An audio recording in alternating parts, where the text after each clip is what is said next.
Hello, everybody, and welcome to As Long as You Was Having Fun. I'm Mr. Max Boivin, and I'm joined once again by my co-host, my good friend, Phil the Boom, boom, boom, boom, boom, boom, Thrill. boom. It's me, Phil the Thrill, Yeah, it is and you. Mr. Max. Yeah, that's me. Th- Yeah, th- the guy there with the pink shirt. Yeah, you got the pink shirt with the cats today. Yeah, it's a cat shirt. It's a cat shirt kind of day. I love that shirt. And I love my that dog here, shirt. Yeah. Oh, he's my other on the. He's co-host now. he's just mesmerized by the railroad tracks. Look at him. Yeah, Whoa, exactly. It's looking at them, seeing whoa, them on the green screen, and look crazy. at that, man! Like What? Plainsman with $10 for the fees, right? Like, Great. man, that's very appreciated. And it's not a name that I recognize, Plainsman. So welcome if you're a new viewer. Call it a If night. you're not a viewer, if I don't recognize your name, I'm Call it a sorry. night. I'll show What? you. I said we could call it a night because Yeah, we yeah, just do it for the exactly. money. Yeah. So Well, if it was that, like the show would be much shorter. Do it for the love. yeah. How you been, I was, Phil? I've been well. I Yeah. wore just I wore my stripe. I went to a Striper concert last night. Yeah. Yeah. That's why we're doing the show on Sunday night instead of Yeah, Saturday. I went If to a you people concert. ask, Yeah, oh, and was it's it? awesome. So Yeah. those guys are like in their 60s now. Yeah. And there's like a big screen. So I'm in line. First of all, the ticket said 6 p.m., but they didn't open Yeah. the doors till 7. Oh man, I hate So that. what the hell? But apparently it was like only a few people got that message because I got there like 15 minutes, what I thought was 15 minutes early. Turned out to be 75 minutes early. Yeah, that's unreasonable. And so I was like 20th in line. But by the time I would have gotten there, I would have been like a few hundred people back. It's crazy. Yeah. A lot of people going to Striper. But yeah, great show. But it's like everyone's Gen X or boomers that goes to watch it, and they're bringing their kid maybe. Yeah. Did you bring And yours? no, I It's did. too young. You I went was alone gonna or? I was gonna go with a friend of mine, Yeah. and they are just now kind of getting their professional pilot career off the Yeah. ground, and they were gonna go meet with this like rich dude who he's like Oh, training to be a pilot. So he's yeah. like, I'm gonna go do this thing. And I was like, go do it. I respect the hustle. He's got a family, so it's like, don't worry Yeah. about a stupid concert. Go like become a rich person's pilot. That sounds awesome. Yeah. I was like Yeah. one of your non-binary friend, right? He is definitely uh no, I No, it's just because you said they. You called him they earlier. but Yeah, you say, oh, and they are in the process of getting their pilot license. Oh, like look at that that. was that, My trumpet is here. hey, why are you Thank you for man? the dollar. Yeah. Yeah, thank you. Starting up to be a great show. That's the only comments we have. Yeah. Yeah, I before the whole gender thing started out, I was Oh, sorry. very much a they guy. I would use they a lot Oh, to really? describe people. Oh, yeah. No, you have to And be it careful, became right? and then like this strange push, but it's like, hey, singular genderless is he or she. You don't say Yeah. they. I'm like, I mean, it's quicker to say they. And then I realized, oh, this is a cultural fight of a lifetime. I don't say he or she. I just say he. Yeah, just as a And he, just yeah, and then like yeah, if it's non, it can be like a non-specific he, and then that yeah, yeah. a he might be a she. Who knows, right? And then if it's a woman, you're like, oh well, Yeah. So yeah, I guess it's she. I guess it's Who she. cares? Yeah. Yeah, well, whatever. Uh, but I mean, if you're writing or something, Oh yeah, right. All with he. yeah, okay. In Bastard Sword, it's all with the masculine pronoun. Hmm. Unless, like in the example, sometimes like there's female character or player or whatever, right? An Well example, like established. yeah, they're established, so like that they can have the she there, right? But the he's generic. It's the he is kind of genderless by itself, right? Yeah. Anyway. So just to finish that Striper story, Hmm? so everyone's like Boomer and Gen X, Yeah. right? And so we're going there, or I am, And like we get there, and then Michael Sweet, he's the front man for Striper. He says it's like, is it a Wednesday or something, or is it a Saturday? So he's like, the band is calling us out for being low energy. Oh yeah, I've never had that happen at a concert in my life. really. Been like, I love this town. Oh my god, that's always been my experience. I've never See, had a band a bunch go, of lame ass wow, you guys all people. suck. I've had many shows better than this. I've never had a performer do that for me. And really? You yeah, felt like the pressure, and now you started like tearing your shirt up and lighting up your lighter. no, I No? didn't do that. Mm. But I so like they typically do an encore, but you have to like call them for an encore. Yeah. And they did this last time, and so like, because this is the second time I've seen them, and it was like a couple years ago, and so like I started like calling for the encore, just going like Striper, Striper, started like clapping, and like Yeah. one guy next to me was doing it, and then I had guys like look at me like, "What the hell's my problem?" I'm like, what the hell's your problem? Yeah, I gotta get to church tomorrow. Oh, there you go. Yeah. Mary Trumpet say, "Good day. I'll be only briefly as this is my Monday." Yeah. Yeah. Well, we And appreciate I'm you low showing energy up now bro. myself. Yeah, I appreciate showing up. The show might be a little shorter though tonight too. It's probably shorter. Probably a shorter. Very one. shorter. Small Unless topic. we ramble a lot about Striper. Did you have any gaming this week? Did I tell you about? I don't think so. Actually, a lot of canceling. Oh, that's no good. Yeah, we still haven't like. I went back to our game with Crispy. Like we have like hard time finding time, right? Mm-hmm. But I did have some gaming this week. What? Yeah. Let's hear about it. Played in a one shot of Cocaine Owlbear, the Halloween edition. Cocaine Bear. Cocaine Owlbear. It's like is that inspired a French? by. No, you know what an owlbear is. You know what an owlbear is. Owl like bear. Oh yeah. Yeah. So yeah. So I played in a game with that for the Halloween edition that is on Kickstarter. I should have had that. How come I don't have that? I didn't see it. Maybe you had to take a nap. It's a low energy Sunday. Yeah. It's not Cocaine Owlbear Sunday. It's low energy Sunday. No, exactly. Right. Yeah, well, I don't do cocaine anymore, so also it never really worked with me. I was never into the stimulants, depressants thing. I was a very psychedelic guy. Yeah. I was a PCP guy. So. Oh, interesting.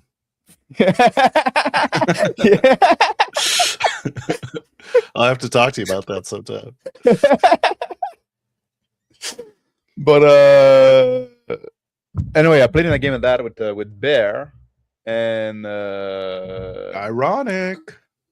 Yeah, and a few other guys, like Remy, which go online oftentimes by Atmouse, something like that. Mm-hmm. And the guy putting the game out on the guy the guy putting the game out Max on is basically a biker and I'm a hippie is basically the turnout. But good. Yeah, I'm a reformed hippie. I'm much more angry now. Oh yeah, I'm much more like on the hippie side now. It kind of flipped, right? It's like I'm much more like chill now. I wish I would have got out the anger. I would have much rather adopted the chill than like go the other way. No, I just like, I don't use deodorant. I wash myself with Aleppo soap, and I very real fucking hippie vibe, right? I don't use plastic. Meanwhile, I'm enjoying plastics and normal deodorant. But sorry, yeah. And well, you play like a magical woodland creature that found some kind of like a enchanted cocaine that give them like sapience basically, and now you're going on a heist to get more of that magical substance, right? Okay. So that's the old fucking thing, and it's based on the rules for kind of laser and feeling and on the ice and stuff like that, where you have like 2 stats that add up to 6, and so when one go up, the other go down, and the 2 stat in there is woodland creature and cocaine basically. And when you succeed on a roll, you move toward cocaine. When you fail, you move toward woodland creature. If you do something that is like beast-like, you roll your woodland stat. If you do something that is sapien-like or like more like criminal kind of thing, right? You roll the other stat, the cocaine stat, right? So that it's very, very, very, very real light. It's just party game kind of thing. I got to play a cat, so that's always like a fun time, right? A cat criminal mastermind. Yeah, yeah. So, and that was like this game is on Bear Channel if you want to see it. Oh, okay. Obviously, I'm playing with people with a very different style of play, which is always a bit of a clash. Yeah. I go find out. I then put like MrMax precious body fluid found. Yeah. It's like They're not so bottling precious. gold. Yeah, I give them away quite freely. My body fluid. Do you already know about the Kickstarter, Ear Trumpet?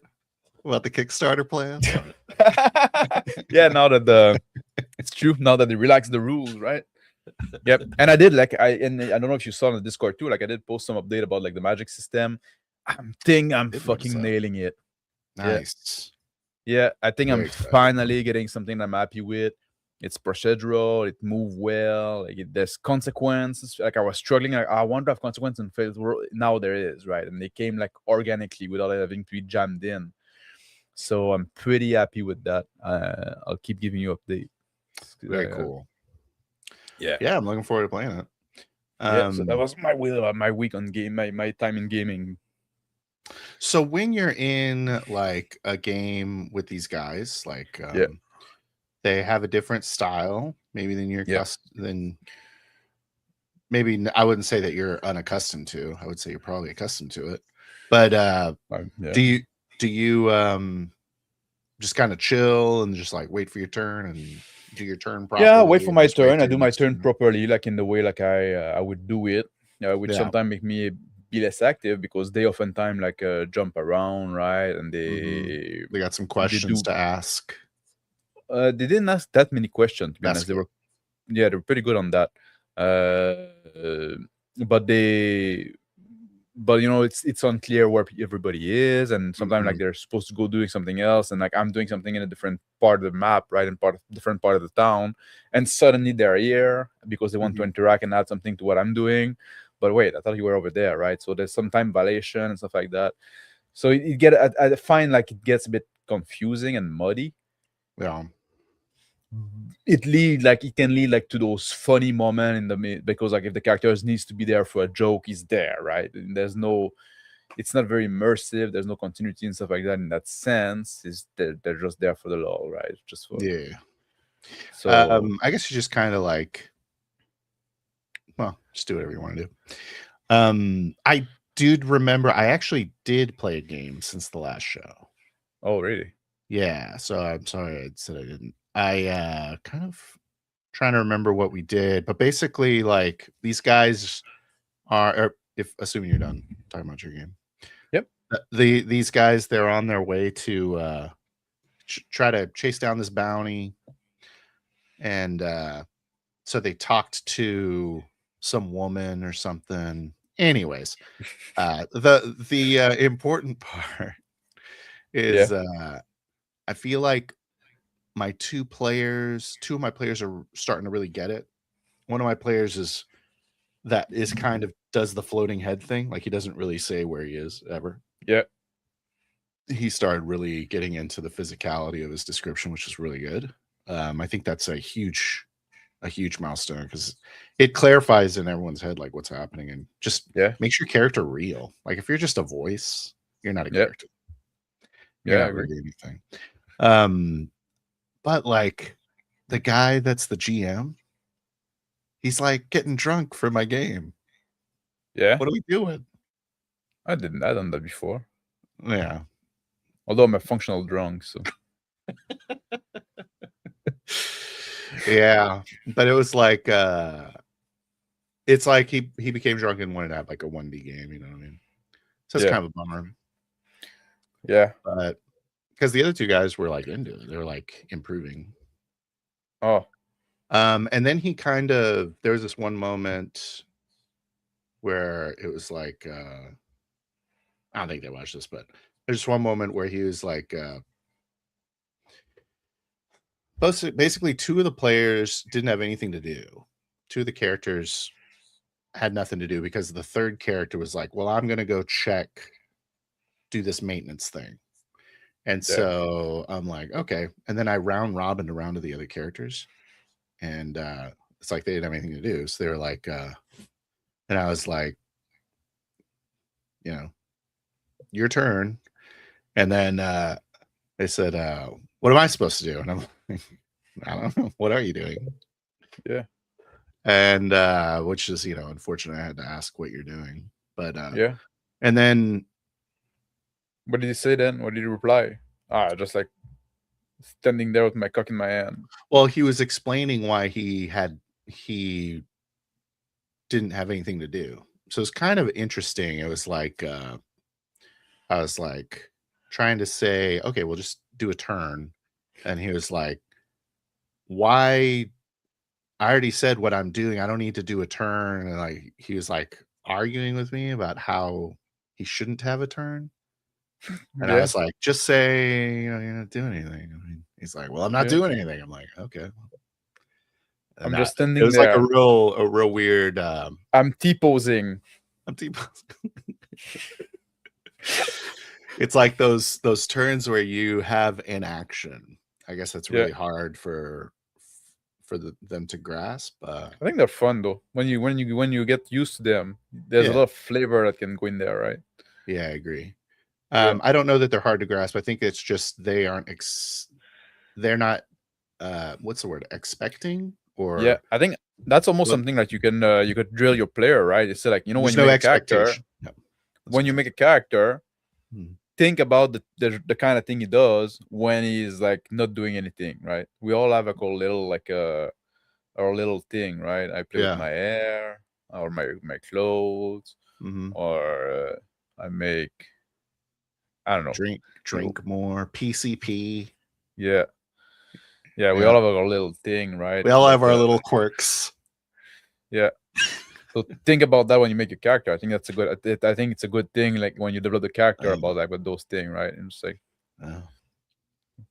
So then I went into an hour-long explanation of what anchoring is. No, I'm just joking. Exactly. Let's pause the game right here and let's pause the game. We need to watch a video. Yeah. So I think it's just the expectation for for that type of game is that you don't do anything if you have nothing to do, or you don't do anything if you can't push stuff ahead. Yeah, you still exist. Yeah. Give them a phone so they can doom scroll. Why aren't you doom scrolling? If you're not I'm doom scrolling, I'm space stuck. If you're not doom scrolling as a player character, what are you doing? Yeah, exactly. That's what What do you do with your hands? Is doing. Yep. That's hilarious. I need to doom scroll as a PC. It's so smart. Yeah. For some PC, it would be valid, right? Why not? Yeah, especially modern. Yeah, well, modern, anything like post-modern or like sci-fi, right? Yeah. So that was just kind of interesting. I was like, could have like those people like that watch pornography like on public, right? Like on the fucking train or on the subway, or whatever. On my meta glasses. But like there's people doing that on their fucking phone, right? You just like you look over their shoulder, they're on their phone, like watching like fucking hardcore porn. It's like, man, you're on the fucking subway, motherfucker. What's wrong with you? Dude, maybe the move is like, hey, and just like really like get in their phone, just like. Yeah. You into that genre, eh? Yeah. Let me show you something. Just like hold their phone. Smart. Yeah. I'm gonna put you judge them on there. I'm gonna put someone watching porn on a handheld screen in my game. Yeah, That used to be a thing.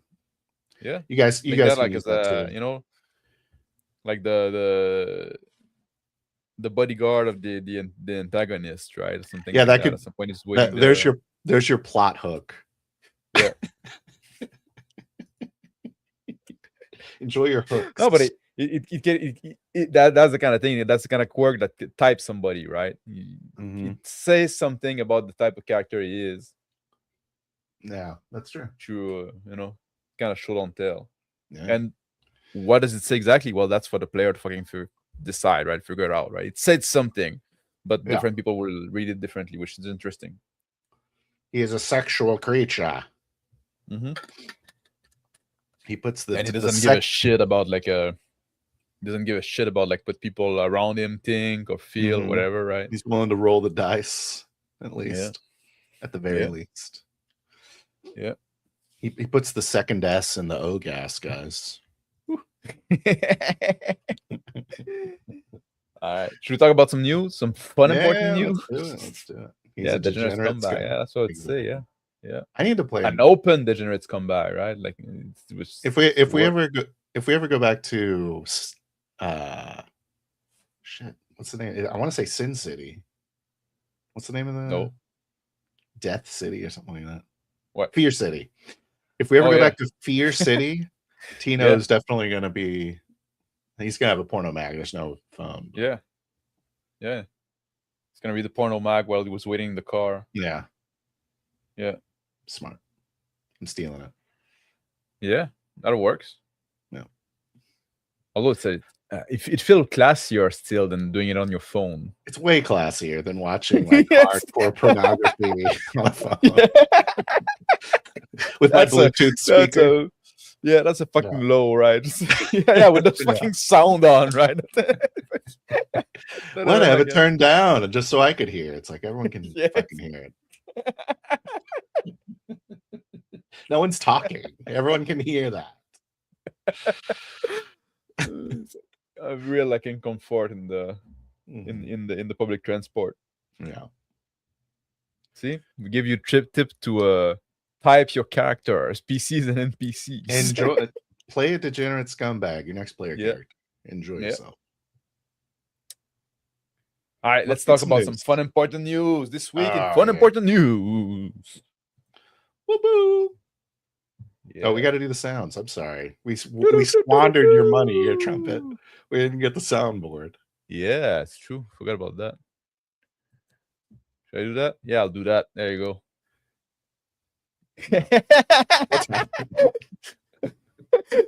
Phil can see what I'm about to put on screen before you guys, and he's confused. Speaking of after a video being on the subway. After a video being reacted by Off the Rails roleplay, Stephanie plays game returned to YouTube with bold red lipstick and a septum piercing. That's the girl that we reacted to last show, right? And I went to watch her more because I was, I said, that wasn't a bad video. I'm gonna watch more of a thing, right? And she had a topic that was interesting. I went back to watch and she come out with a bold new look with the septum piercing and the red lips, right? And bold. And I was just like, well, man, I hope like we didn't break her, right? And turn her into like a man-hating RP. You know what they say about the septum piercing, right? It's biggest red flag. Oh, okay. What? I didn't know what they said, but I do know that they say that. Yes. Yeah. Anyway, that was a bit of a joke. It's not real news. Like I just thought it was funny. It's both fun and important. And important. It's probably a coincidence. Let's be honest. It's most likely a coincidence. Did watch the Off the Rails curse. Yeah. Did you take the voice lesson? No, she won the other way. She won like, you know what? They don't want my voice. I'm gonna fucking put the ring in my nose. That's my head canon. I imagine that's how it happened. She couldn't add more fry to it. Yeah. So she was like, you know what? I'll just be. Yeah, I don't hate the lips though. I think the lips kind of work. Yeah. Little makeup on. Yeah, little makeup on. There's nothing wrong with that, right? I'm pro that. Yeah. All right. Let's some more real news now than just like stupid internet gossip, right? Yeah, Monte could that's what I'm that sorry. That was just like a that was just like a stupid joke that I wanted to make. It's not Monte looking good. Games. Go ahead. Yeah. He's gonna produce like an RPG based on the fantasy novels Between Earth and Sky by Rebecca Roanhorst. You know what that is? You know. I don't know what that is or who that is. You don't know what that is. So they're book based on Asian and Native American and Mesoamerican myths, and so the team I can show that, right, like, so you can see that's the cover of those books, right, that she's that she's doing, right. So Fevered Star and Black Sun, so they're gonna make an RPG based on that. That's gonna be a Kickstarter that's gonna launch in September. Okay.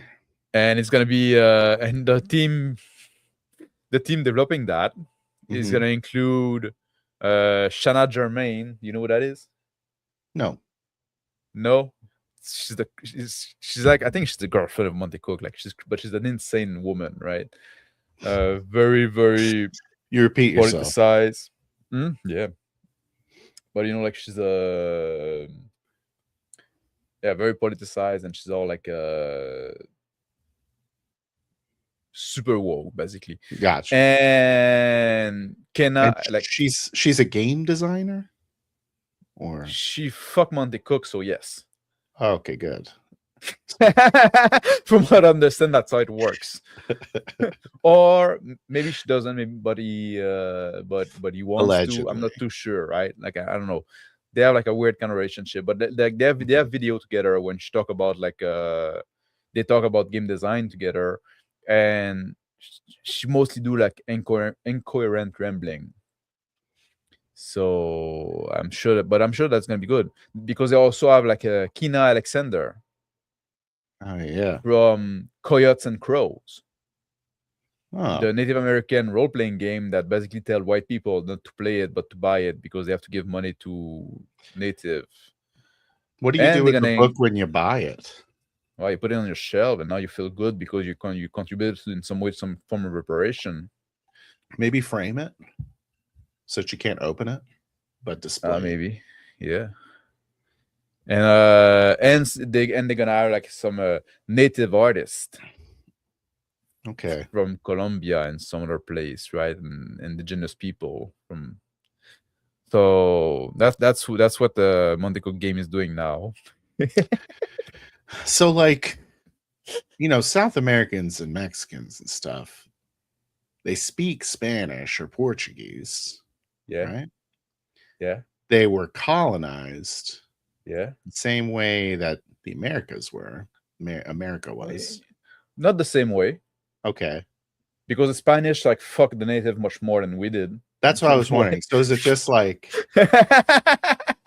is it just that there's more like there's more admixture of the native. Yeah. Okay. So like the Puritans were more insular. Yeah. And that's the problem, because they were more worried about their purity, funnily enough. Interesting.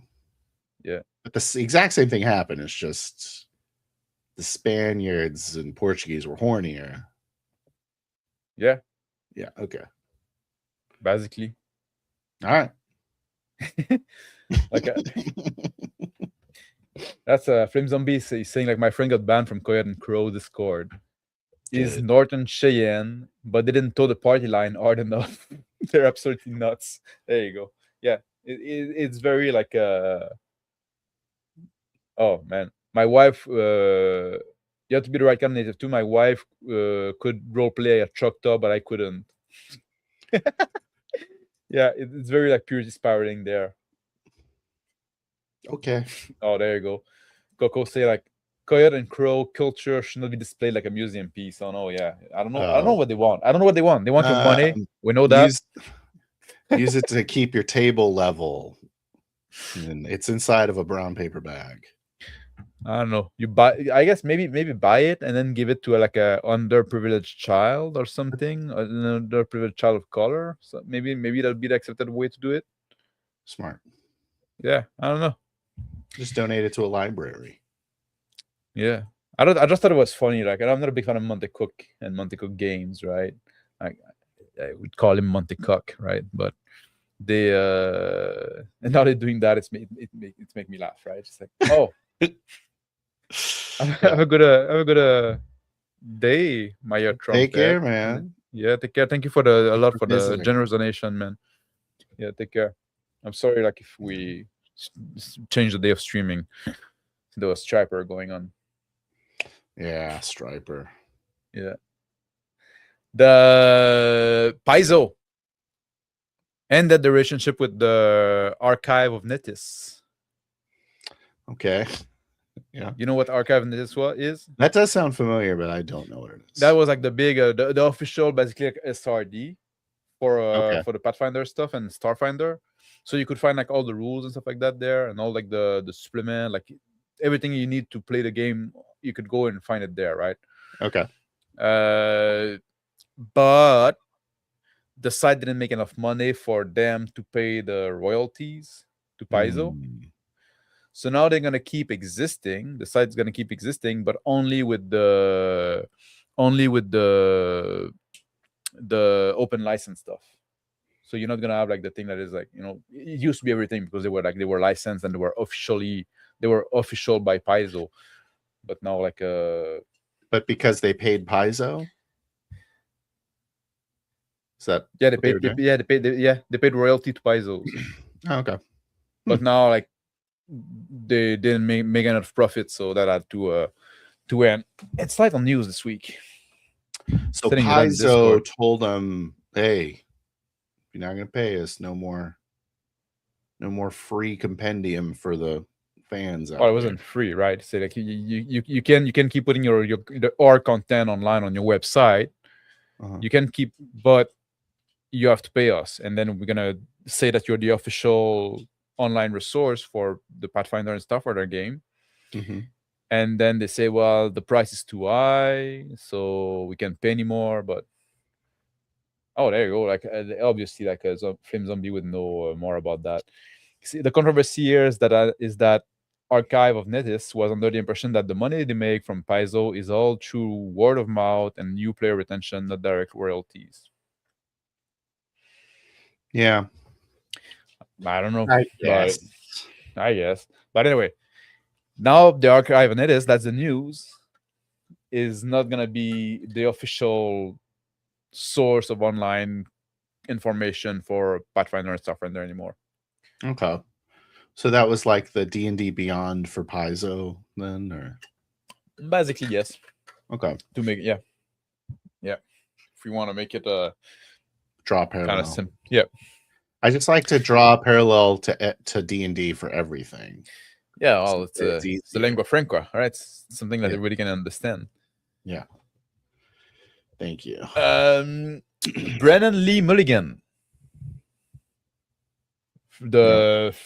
which is now associated with Critical Role, right? And he has his own like he's running the campaign now, like, and he has his own also like what is it? Something 20, Dimension 20? Is it Dimension 20 guy? Something like that. Say again. Is he the damage D20 guy? Dimension 20. Oh, I think that was. I know who he is. I just. Yeah. All right. I know, and I've heard of Dimension 20, but is he the guy that ran Dimension 20? I think it was. I think that was his show before he joined like Critical Role. Yeah. But now he's doing some other stuff on the side. Notably, he ran fundraiser D&D game for the DSA in LA. Oh, okay. Yeah. So for people at home that don't know, the DSA is the Democratic Socialist of America. Yeah. That's what it is, right? Yeah. So they managed to so he raised $30,000. What? Wow. So he just raised it for them specifically. Yeah. Like, yeah. Usually they try to hide that kind of stuff, but No, it was like The directly left like does yeah. tend to be brazen.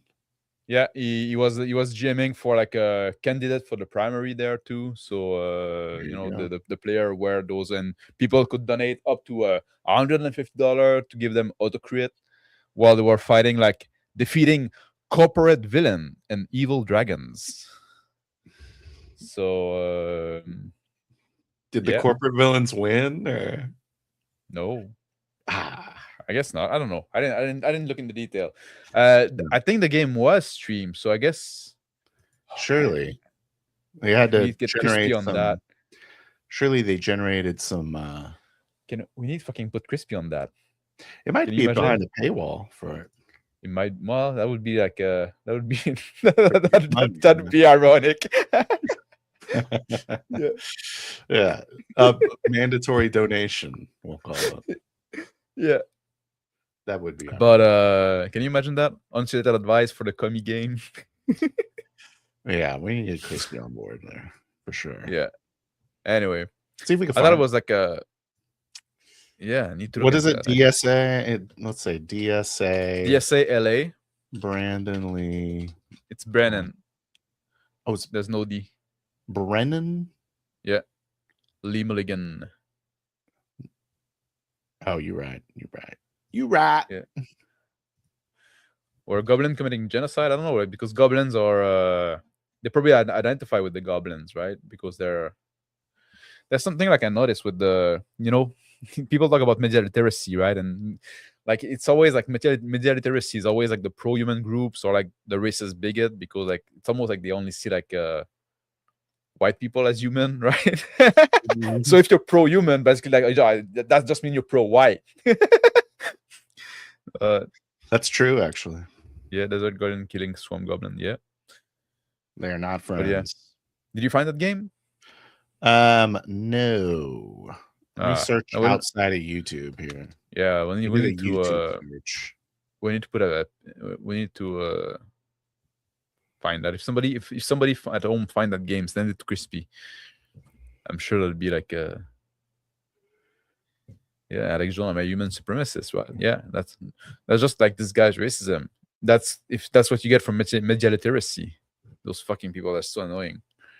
Anyway, that's the only news I had. Can you believe that? It was a light news week, or I did a shit job at looking for it. It's either one or the other. As long as it's fun and important, it matters. Yeah, I don't think any of it was important. I think some of it was fun though. Unimportant. You can't just do one. Yeah. Here's an article from the Rolling Stone.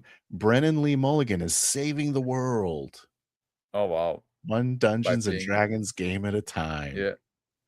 Yeah, I know like Ashley Johnson also like got involved with that. She's also like a big DSA girl. Ashley Johnson was like playing in the Critical Role season 1. I don't know if she's done anything else. I'm not like up to date. She was doing the cleric there, right? And what's her fucking name? Erin Ishii? Is that her name? Yep. Erika Ishii? I believe so. Yeah. Only reason I know her is because she was on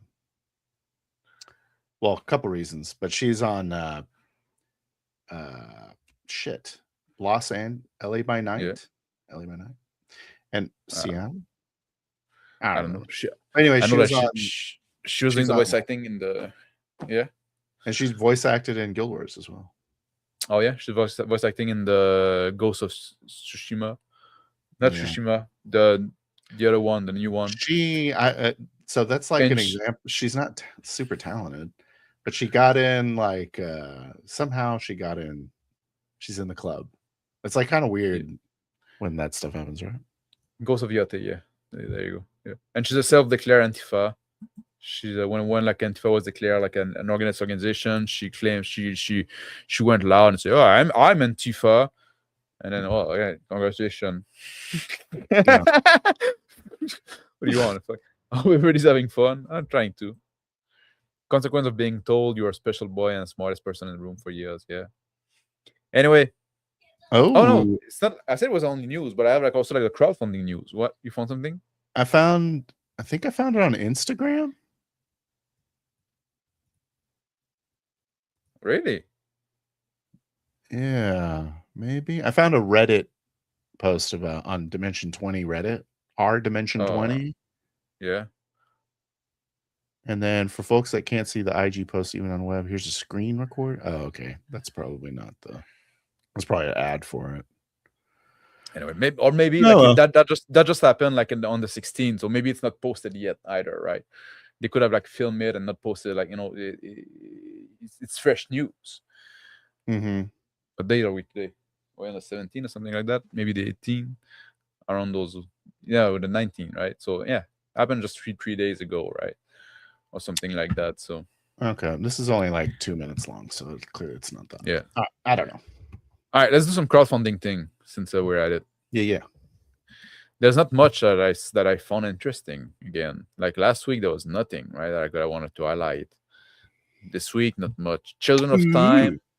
the role playing game. Children of Time is a series of novel again, so that's again like Oh, IP kind of game. Then before we we can go to the, before we yeah. do this, I apologize. Okay. But we were talking about books, and there's something Yeah. I wanted to ask you, maybe crowdsource it a little bit. I've decided I'm going to try reading again. Yeah. Yeah. And I would really like I'm to sure you can read. do it. I'm sure you can. I You think I can. can do it. I think I can do it. And Yeah. I want to do like a fantasy book. I want to get some like inspiration for games. That's what I want to read. So do like a dark fantasy that's kind of like Lovecraftian maybe ish, like that sort of dark, but with like an everyman as like the protagonist. So is there a version of that that's like Just read fantasy, so magic Yeah. No. Just has read like Between Two cosmic Fire. war between two fires? Yeah. Just read that. Okay. It's set like in the medieval France in the like 13th century, something like that. It's kind of like Of course it's in the it's 13th century. is it 13? I think it's maybe around that, I think. Yeah, But yeah. like and there's a plague and it's like spiritual, like there's horror and stuff like that with demon and some mysticism Okay. stuff. It's not great, but it's good. Well, is there a great one? No. Okay, just wondering. Is fantasy fiction just typically not great? Yes. Okay, fair enough. Yeah. I feel like But yeah. someone has to like fantasy fiction out there. But I would recommend this one. I think it's Between readable. Two Fires. I guess if you think everything's not great, Berserk is great. Berserk, yeah. But he's not an everyman. No. Also, Berserk, it's I don't know. I think I got a distaste for it. Like Oh really? yeah. Huh. It's too much. It's too much. It is Too heavy. it's a lot. It's a bit Yeah. much. Yeah. But Oh, the okay. in Between Two Fire, the main character, the main knight character is a kind of is just a regular guy, right? It's not even like a Mhm. great knight or anything. I like that. Yeah. See, that's the thing. Like Guts is like basically superhuman. He is superhuman, right? Yeah. So, all right. R.A. Salvatore. Yeah. He wrote like that's the guy that wrote the Dritz Do'Urden books, so I believe. Okay. Yeah. And then you're recommending manga as well. And Okay. Jack Vance. Just Tyler. He's recommending the manga. Yeah, manga. I don't want to read manga. No. I want to read a book. It's a test of Yeah. my ability to read. Yeah. Well, no, I give you a recommendation there. I'll take your recommendation and I'll check it out. We'll talk about it. Yeah. Yeah. When you read it, we'll talk about it. It's not super long either. I'll see you in 5 years when I've read it. Yeah. No, Right. Daryl says no, Salvatore. Yeah, we're like, yeah, didn't appeal to me at all. Doesn't appeal to Max either. Okay. Yeah, I was reading the Count of Monte Cristo. I really like there's four books, right? And I really like the first one. The second one, not so much. And now like I haven't started the third one yet, and I'm kind of like, I don't know if I feel like it anymore, right? After you said that to me, I saw on X, people were Yeah. saying that apparently it's a fad right now to read Count of Monte Cristo. I started it. Oh, I guess did it start here? Yeah. Or were you like running that fad before I talked to you about it? No. Like I've been talking about it for before I started it. Yeah. Okay. That's cool. It's cool to Was it a talk to a fan? trendsetter like you. Yeah. Like people respect my opinion about books almost as much as my opinion about movies, I guess. Well, I mean, you have good recommendations for movies. You just haven't seen any. That's the problem. Yeah. And I don't like most of them I've seen. I've seen that. I've seen a few movies, right? That's Most good. of them I didn't like. It I'm not keeps too impressed by you the medium. it keeps you from recommending everything, though. Yeah. I'm not gonna say like, oh, you should watch this new movie that the Supergirl movie. Yeah. Super good. Oh man, I'm not gonna do that Or to like you, man. super good. Uh-huh.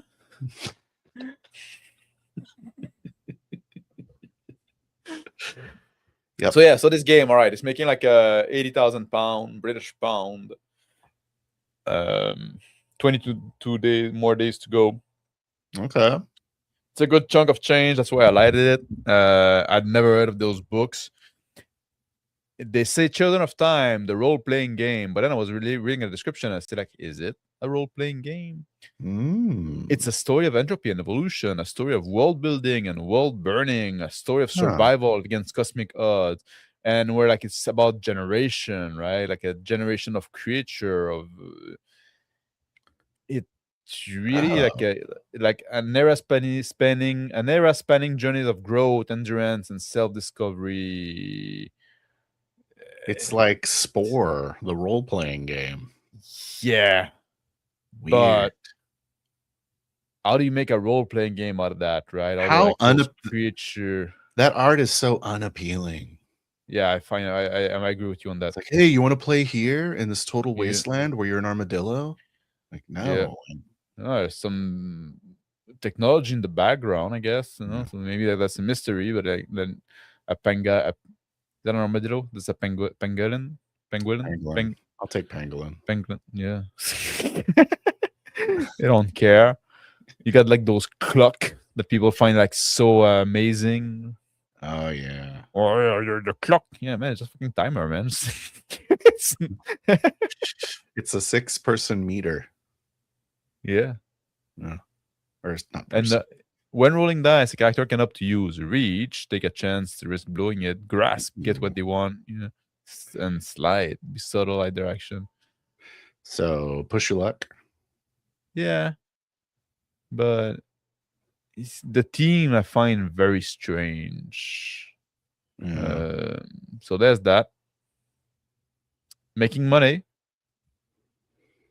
But yeah, weird. So what are you doing? What are you? Are you just like guiding evolution? So you're not really anything. That's what it seemed to me. That's what it seemed. Oh, it's human made, no AI. I think that's good, but I'm just tired of seeing it, right? Yeah. I don't know. But I'm gonna put the link in the chat there, and people can go look at it themselves if that piqued their interest, right? I don't think that AI would have done a worse job. The armadillo art. Yeah. It might have made it interesting. It's like it's a bar you have to exceed if you're going to be human only. You have to be better than AI. Instead of boring. No offense. Of course. Do you think it's irony and less than them that human made and humanity is overrated or less than a paragraph away from each other? Humanity is overrated. Human made. What a good catch. Where is it? Where's humanity is overrated? Right here. That's hilarious. Yeah. You can see both on the same page there without scrolling, right? That's crazy. Yeah. That's funny. Talking about making a bunch of a chunk of change, right? Mm-hmm. Obviously, Nice. Deadbringer by Dan Master. Professor DM. Yeah, crack the 1 million There you mark. go, bro. Get your bag. Yeah, Proud of 25 you, bro. days left. Lots of chainmail bikini and buxom ladies Nice. and little like tongue with So Underboob. yeah, but I gotta say, like, I'm not too impressed by the art. Okay, let's take a look at this art. Yeah, Man, they're really leaning into that chainmail bikini. yeah, it's quite a bit of it. Yeah. A lot of UDT. Yeah, like the nun class, right? She's a nun in The whore a nun. skimpy outfit, right? Yeah. Yeah. There you go. The battle nun, holy terror, with the sensor, Mm-hmm. which is not something to censor people, but to put I know. incense. Yeah. Yeah. For the folks at home. Yeah. Yeah. Hey, I'm Like a bounty hunter. yeah, it's not nice art. Even this one, right? It's like I don't really like it. I don't think it's technically good. I like what it's representing, but I don't think I don't think it's technically good art. Even this one, right? It's like the proportions are wrong. It's not to my taste. You see, this one also, like, that's the Doom Scribe. So she's also like the scale male tits. Yeah. A lot of skin showing.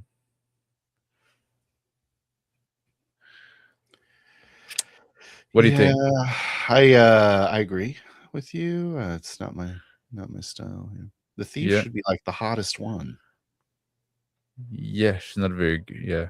She's wearing the most clothes. But also, like, she's yeah, the yeah, it's not very like technically good art. Yeah. It's like the idea or not, or is the execution that is like that is a bit wrong, right? Oh man. What's up? Oh no, I thought they reused the pose for the thief in the two picture. No. How do you feel about this? That one with the About that one? yeah. This part is not bad. The thief is not great. The pose is wrong. The weight is not good. There's It's not slack in very the clear. rope Yeah. Why would you have slack in the rope? when she's like struggling Like against hot. it, right? Yeah, it should be taught. Like some of the decor and stuff like that is fine. The smoke, the ambience, it's the characters are not great. The shading is not great. If this one is not bad. Yeah. This one's probably the best Probably one the from the best one. bunch. Best one for Yeah. sure. But the human characters are smaller in the background, so which is the weakest point of this art. So this witch hunter guy looks like he's in the same pose too. yeah. So there's that. So it's making a lot of money. Quite expensive pledge level too, eh? It's like Is it? if you just want the book, it's $60, but he does like those core bucks, right? For $250, and you can pay $1,000 Hey, to have look. a jacket. It's Diana of the Rose. Yeah. Nice. She's modeling for him, right? You can pay $1,000, and then you get like this jacket, this book, and this T-shirt, and then you get some pound like that, and a GM screen, and those custom dies, and a fucking vinyl, right? A fucking disc. Weird. You got a fucking soundtrack for the game. Huh. So he kind of went all in, right? Yeah. I wish I could, like, I need to get a listen to that, right? I'm curious about what kind of music. I'm quite a musical guy, right? So is that posters, or is that 8 full color? I think they are posters. They are posters. Okay. Yeah, they are poster. Yeah. Poster of bad art. I like the style. Well, some pins you can put in your backpack, right? I like the dice. You get like the dice. I said I like the dice. The dice. Yeah, pretty cool. Yeah, but you know they're dice. I can say something nice about the Yeah, dice. You know, yeah. who are these guys? You know any of these guys? Brendan Gillam, you got big arm. Yeah, he does. So I don't know. I've been told that if you're like a fat guy, Yeah, here, scroll up, that pose that Brandon Gillum has, that's how you look like you have big arms if you're fat. yeah. Do it all the time because Yeah. you push your bicep with your Your fat arms. yeah, Push those out as well. and also like it hide your guts because your arm Yeah. there. Yeah, Jesus. Look how huge Max is when he does that. yeah.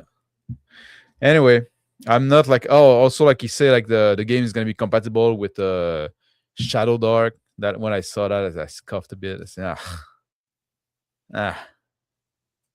It's supposed to be its own system, right? Like it's D20 base.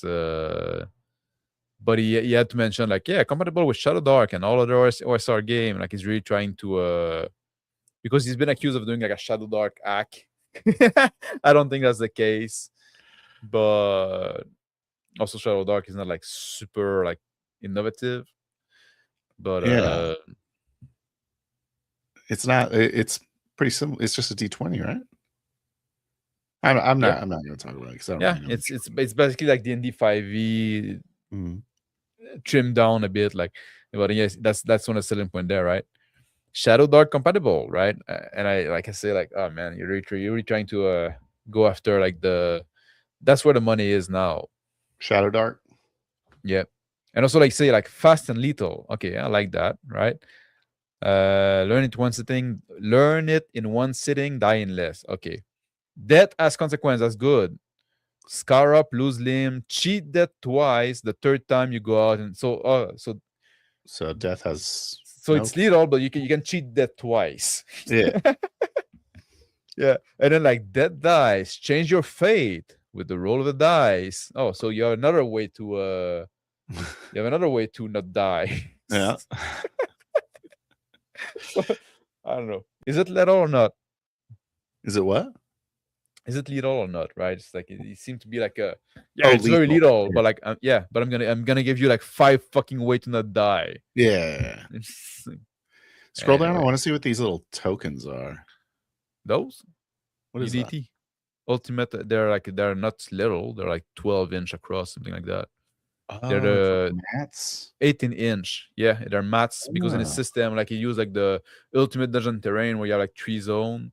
You have Mhm. like if you're in the middle, you're in melee range. Oh, yeah, If yeah, yeah. you're on the first ring, you're like in combat range, and if Mhm. you're outside, you're like further away, right? You're not, Yeah. or like in the middle ring, you can get to the center in one move, and if you're on the other, you need 2 moves, right? Something I don't know. That's interesting. But that's what it is, right? It's a way to that's how they manage instead of doing the grid, right? Yeah, I guess. but yeah, Kind of a weird thing to do with minis. Does it take you out? It feels like it take you out. less than the grid, I think. Less than the grid. Less than the grid, I think. It's more like Yeah. what's that called? Abstracted, right? I would think that if you're gonna Yes. do minis, you would want it less abstracted If you do because minis, if you have uh, minis and it's an abstract, then you have to kind of like interpret the because abstract kind of. because like that's I guess like it's a bit closer to the what we do with anchoring, right? But Mhm. instead of like saying where they are, they just like because when you're in the if you're in the Yeah, inside zone, right? yeah. And they can be like a different like little group of skirmish, right? The little different skirmish going on, and you can just like take your mini and say, "Oh, I'm fighting with this guy," so you just put it next to it. Like there's no like accounting like, "Oh, I'm 5 step away" and stuff like that. No, you know, oh, there's a group. There's those 2 guys fighting here, those 3 guys fighting here, and Mhm. this guy here is I think Bastard Sword does that a little bit too, right? The no, close sneer and the Oh no, Yeah. that's when you're yeah, that's really when you're engaging with somebody that you're close, near, or long. Yeah. Because like a different weapon have different range, right? Like a dagger versus a sword versus a spear. Mm-hmm. Uh, yeah, but it's just like, are you one step away or toe to toe or two Mm-hmm. step away, right? Yeah. Yeah, yeah. So there's a bit of that, but not in the same way. I guess just to have it as a reminder, it's just like a little thing that has it as a reminder for everyone. I guess it Yeah, could be I guess it could and be also better like than like a grid with like and terrain. also like Prof DM is gonna put like some props, some like furniture on this UDT on this terrain there, but you only put like the element that are significative, right? So it's like, oh, there's a door and there's a bookshelf and there's a desk, and so Hmm. there's no wall really, right? So you can just say, Weird. okay, I'll go near I'm near the bookshelf and I'm looking through it, and while those guys there are fighting by the door, right? It's like I'm trying to find a book before they can come in.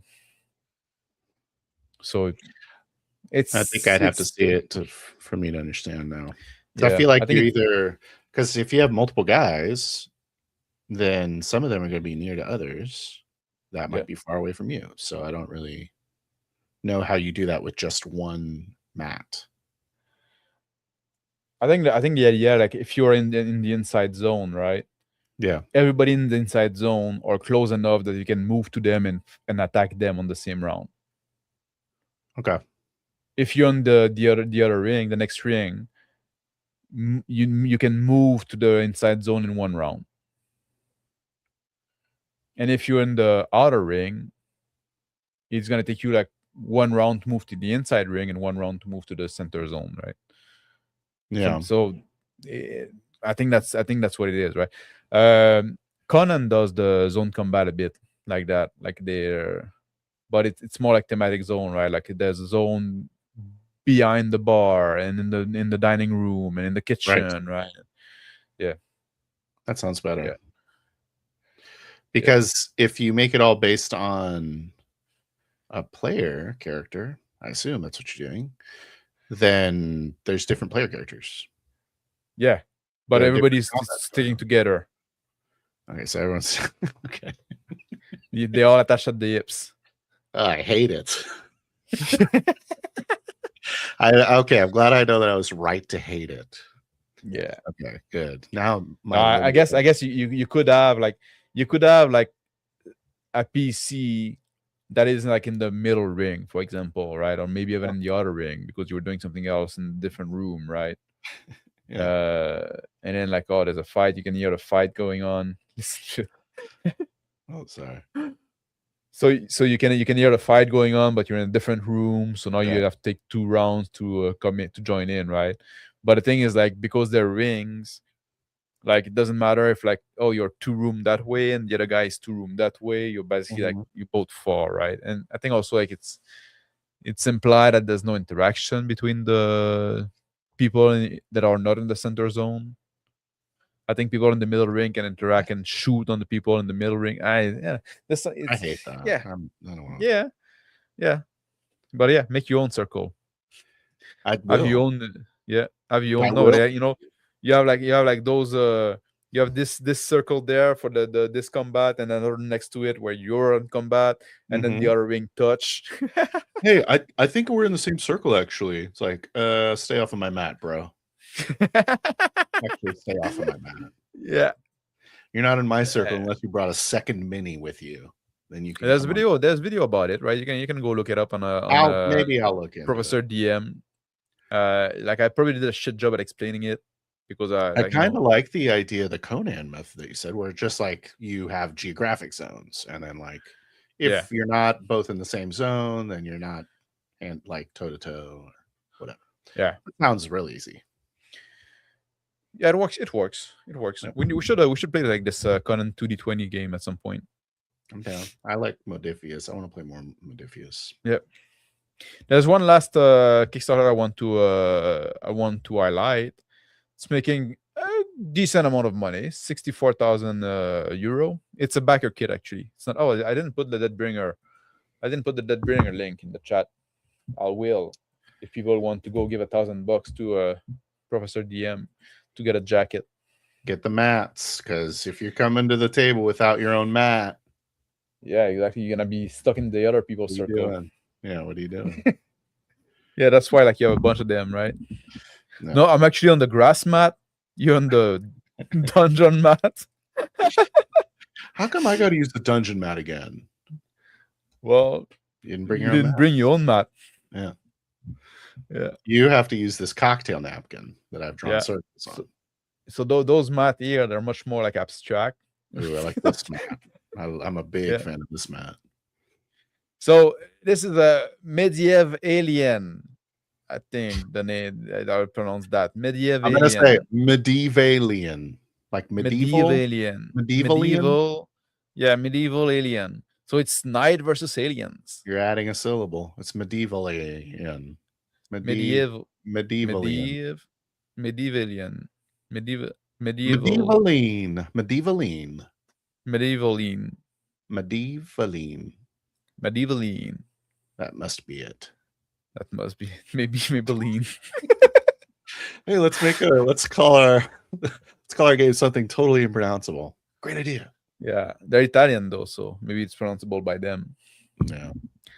Mana Project Studio, they made Historia. Known for making up language, the Italians. Yeah, well, yeah. They made like the Cowboy Bebop RPG. They're working on the Ghost in the Shell. Okay. One of them, because there's two coming up at the same time. One based on the manga, one based on the anime. We talked about that. Yeah. So they're making 64,000 euros. It's not bad. It's enough to write a book. It's enough to write a book. It's and they're still have 10 days to go. It's not their biggest Kickstarter. Because like they're not it's not their first rodeo, right? And they made quite a bit of money on the other one. So I don't know if they're like a bit underperforming. If you're underperforming in a Kickstarter, do you lean more into the AI? Do you think? I don't think they lean on the AI at all. Mana Project Studio, they are known for the art first, right? Oh, okay. The art looks kind of interesting. It's not my favorite. I think it's a bit muddy. I think like the page are too this kind of beige, right? It's the beige page. I know what they wanted. They wanted to go like for the parchment kind of look, but it makes the art harder to read, right? It makes the art like busy. Yeah. Like this seemed interesting. Yeah, like they seem to have interesting page, but I think like the background color make it like make them like unnecessarily hard to read. On the other hand, I like the idea of like aliens on a tapestry. That kind of sounds kind of cool. And I like the idea of knights fighting aliens, right? Especially if they went with like more historical type of knight. If they lean into that, I think that's an interesting project. I wasn't too impressed. I got one book from them. It's Historia, which is like a 5e game with anthropomorphic animals. Of course. Coincidentally, the one you got. Yeah. Set like in a kind of Italian Renaissance. They printed out the Max game, the MrMax game. Yeah. But and the art is amazing. They changed some rules for 5e, which I think were good change that make the game more interesting. So they have some game designing chops there. What I wasn't impressed with by the book is the attention to detail. There's a lot of typos. There's some sentences that are unfinished. Like there's like word missing, right? And there's no period at the end of the sentence, right? There's like, a chunk of the sentence missing. So we got deleted by mistake and stuff like that. So but I think that was their first book though. So maybe they got better. But maybe. Surely they did. Yeah, they're still out there, right? Making products. So yeah, they got a clue die. Yeah, I don't know too much about the it's D6 base system. Dice pool, probably. Yeah, I don't know too much about it, but I think I think it was interesting. I might be could be interested in looking more into that. 40 Gold. euro for the gold foil on the core book. Nice. Oh, these are stretch goals. Oh, those are stretch goal. Yeah. Oh, it's So and it's scroll up 15,000. to the buy-in, yeah. Yeah. Retailer, and then yeah. Scripta Manent. Yeah. So I guess that's the art book. 45 euro for the backer kit price. So that's only gonna be about $60. That's the core book. Yeah, the core book for $60. Yeah. It's pretty standard. What's the red one? Or is that just the box that contains? That's the box that contains the game master Screen in the book. And yeah. And there might be some dice too. Some accoutrement. Those dice and those charts, and there's 2 books. Oh, yeah. Pre-generated character. Those are pre-gen character, I think. I don't know. Cool. In a not so fantasy Middle Age, yeah. So they're gonna lean to the more historical. I think it's interesting. I might look more into that. And making the monster aliens. It's a good question. From outer space. Are there any RPGs set in the 18th century? Yeah. You know about that? Yeah. We covered one about Napoleon, like a Napoleonic war with dragons, remember? I do. Yeah, I forgot the name though. Sounded pretty cool. I think I remember wanting to try it, yeah. Yeah. But there are some, but they're somewhat rare. Yeah. There you go. You can argue that 7C. I think 7C might be like a bit in around that time, no? Yeah. Maybe, yeah. For sure.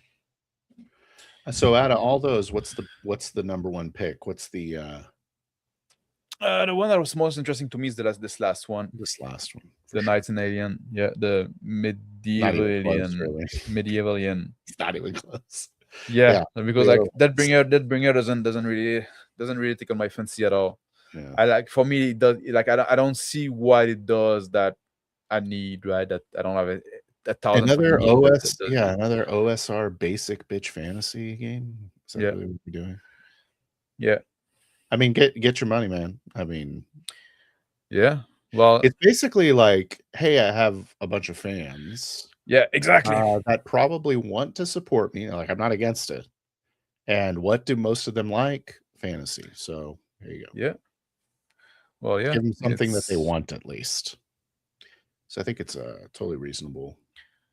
Yeah, but it is the way to succeed now in role-playing games, right? You build your YouTube audience, and then you make a product that is like doesn't have to be an original or anything. People are just gonna buy it because they want to support you, right?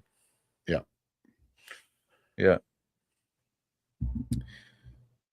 So got an extra $100 or something. Yeah. So keep an eye open for like a Bastard Sword Kickstarter.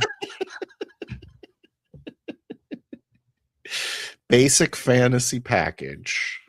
Exactly. I might make like some kind of I'm gonna make a shirt with a design on it. You know. Will you trust me with designing a shirt for you? I do. I love that. I hope that with my legendary fashion sense. Mm-hmm. Yeah. Bastard Sword is going to be very rainbow themed.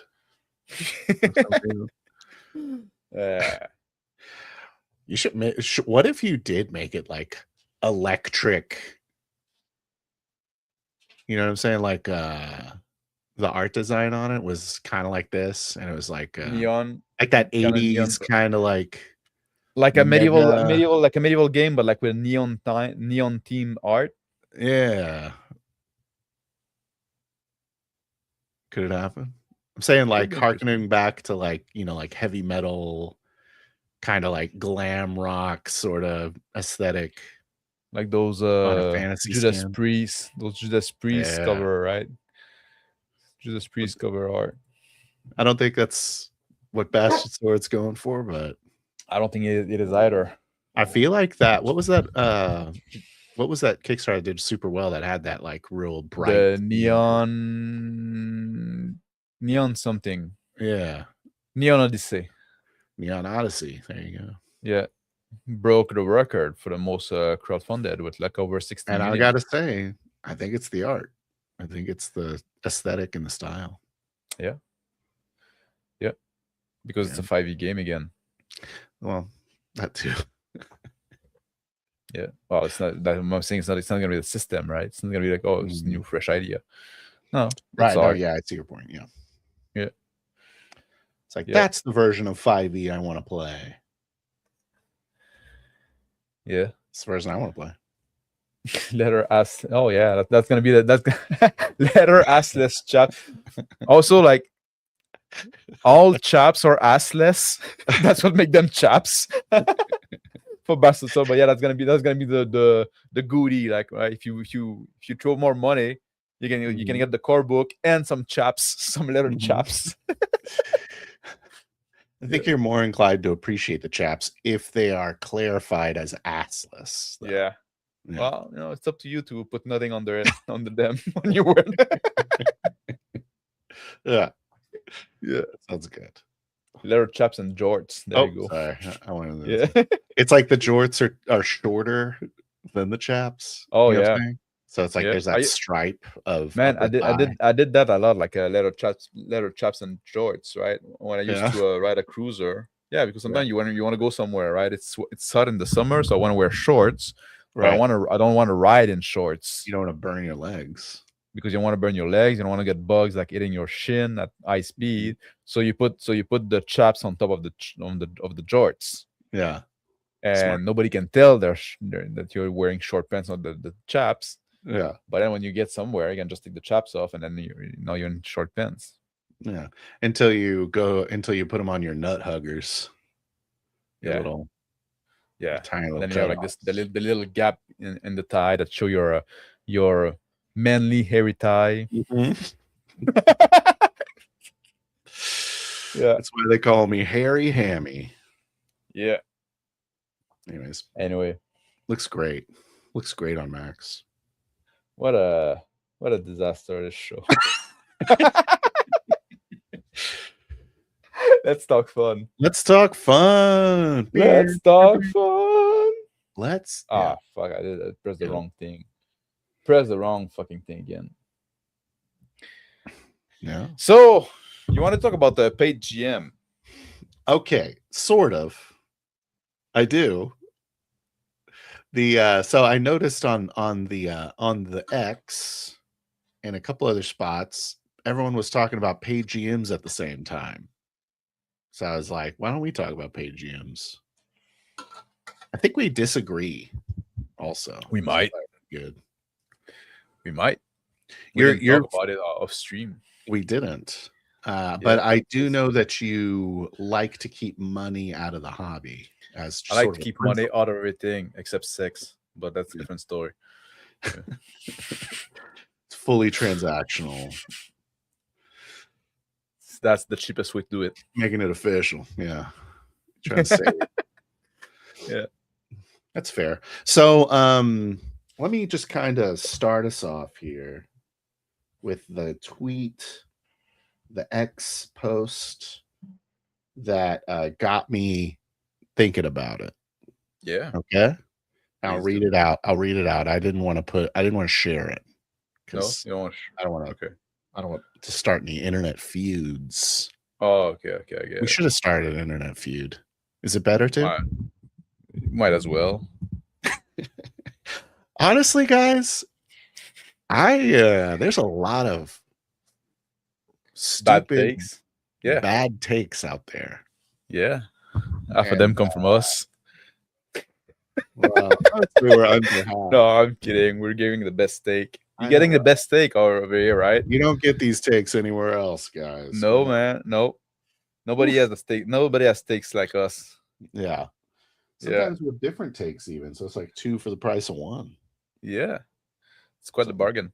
Yeah. All right. Here's the post for future rival of the show. But for current friend of the show. Yeah. Can be both. This guy says, I hate bold paid GMs. They're just grifting off people who are either in a position where they are having a hard time finding a game or are so socially awkward that they do not feel comfortable trying to. Yeah. No GM I have ever played with was so good that I thought, damn, now I should give this guy $20 for the pleasure. I have been playing D&D for 33 years and GMing for at least 20. Never That's have I funny. I been. never thought about that either. Like, oh man, this gym was so good. Here's a tip. Here's some $20 for you. Thank you You for. should. That'd be I've weird. been waiting. I've been waiting. Yeah. Never have I been tempted to ask for money or desired to pay someone else to do it. The greed and ego it takes to think you're so great that you deserve money to have people engage a hobby is beyond dishonest. Engage in a hobby. It is dirty, stupid, and above all, greedy. If you're having a hard time finding a game, check out forums, Discord chats, VTT groups. Definitely check those. And other locations. There is a person out there that'll take you in and never charge you a dime. Yeah, I think that's a bad take. Although I don't disagree with all of it, Yeah. but Oh, this part is what makes me angry. And I might go off on a side rant here. yeah, To the grifter, so this is his first reply. It's the reply from the OP. To the grifter GMs that are replying. This is to all them. yeah, I will not read your melodramatic defense of this crap practice. There are hundreds of thousands of people who will run games for people for free. yeah. We don't need you. Well, my first reaction to the paid GM, right, is like, I Mhm. don't give a fucking shit, man. I don't give a rat ass. If someone wants to pay and someone wants to perform the act, it's not my fucking business. I don't fucking care. Yeah, Right? So that's my first gut reaction. that is the correct reaction, I would say. You know, and there's all kind of like reason, right? Yeah, those people that decide to pay for a GM, you can tell them, yeah, you can find other alternative, and they might say, "Oh, yeah, I don't care." You know, Mhm. it's I don't feel like looking around, and I think if I pay this guy $20, it's gonna be better than the poor bastard trying to GM for a group that completely suck as a GM, right? You know, if the GM cannot find a group on its own, maybe he's not that great, right? So maybe say, Yeah, well, you know what, I prefer, it's all kind of thing, right? It's like there's reason for people to do the stuff they do. that's a good point. Like, If you're gonna okay, rant, go ahead. I made the like a joke about paying for sex earlier, right? Mhm. I remember that humorous joke you made. Yeah, yeah, totally unserious joke, but it's the same kind of thing, right? You can go fuck the unfuckable girl at the Mhm. bar, right? That is like fat and missing a leg and with the crooked teeth and the pimple over her face, Of right? course, of course. Or maybe you can go like pay a girl, you get what I mean, right? It's like There's there's actually reason to it. millions of girls out there. Yeah, that are Yeah, underfucked. yeah. Maybe you don't want to fuck them for a reason, right? Maybe there's a reason why they're underfucked. Yeah. Is that too crass as an example? Why would it be too crass? I don't know. I don't know. Sounds fun. But yeah, I totally agree with the prem the idea of if you're a rando and some GM needs a rando, like there might be an issue with both of you. Yeah, yeah, and it's gonna, It's it more can work for likely to some. be an issue there than someone who has a steady group and someone who doesn't Hmm. need a GM. So like both of those people, there is already a flag Yeah, on the player and the GM. and it can work. It can work sometime. Sure, of course. Yeah, but you don't have to satisfy yourself with that either. I don't know, just like Yeah. It's, like, if you think that it's not needed to have like a paid GM stuff like that, then don't hire a GM. Don't pay a GM. Yeah. Yeah, it's kind of weird. There's If you definitely think like go ahead. no, go finish it. Go ahead. I said there's definitely like a when you're thinking about like content creators, Yeah, like people that are fans, um, they could do like a I don't think it's a problem. I mean, I wouldn't do it, but I don't think it's a problem if someone pays like a content creator, like professional, like our first guest ever. Uh, yeah. he's a GM professional philosophy. Yeah, GM philosopher. That's it. yeah, Like people like his content, yeah, so I don't see a problem with that. I think How to Be a Great GM, Guy Slanders, he runs yeah, like a D&D in the castle, and yeah, that's like a ticket. A lot of yeah, Gen Con games are tickets, and you have to pay to play in them. yeah. Um, there's a lot of free ones too, but like that's so when if you're talking about celebrity, celebrity GMs Mm-hmm. or people with clout in some way, and you're wanting to play with them, I think that's worth something. I don't think that's worth less. Well, it's because like those people, like those people, there's more people that want to play with them Yeah. than they have time to play with people, right? Hmm. So how do you filter, right? Like either you do like I do, and you make it like an impossible standard of being like the Yeah. same kind of psycho that I am, or you charge money, right? That's my preference. Yeah, Being a psychopath and yeah. just not playing with Like anyone. I'm not, like I'm not money motivated. Like so, I wouldn't do the paid GM thing, right? Because like Yeah. I'm not super social. Mhm. I don't really like I have no interest in hanging out like with randos. I'm very selective with the people I play with because my play time is precious, right? Yeah. My hobby time is precious. Also, I view it as a hobby, and I'm I can be kind of experimental with Yeah, my strategies, and I'd end up. I'm sure I would end up disliking it. yeah. And the other point is that like one thing I always say to the GM is don't turn your players into audience member. Hmm.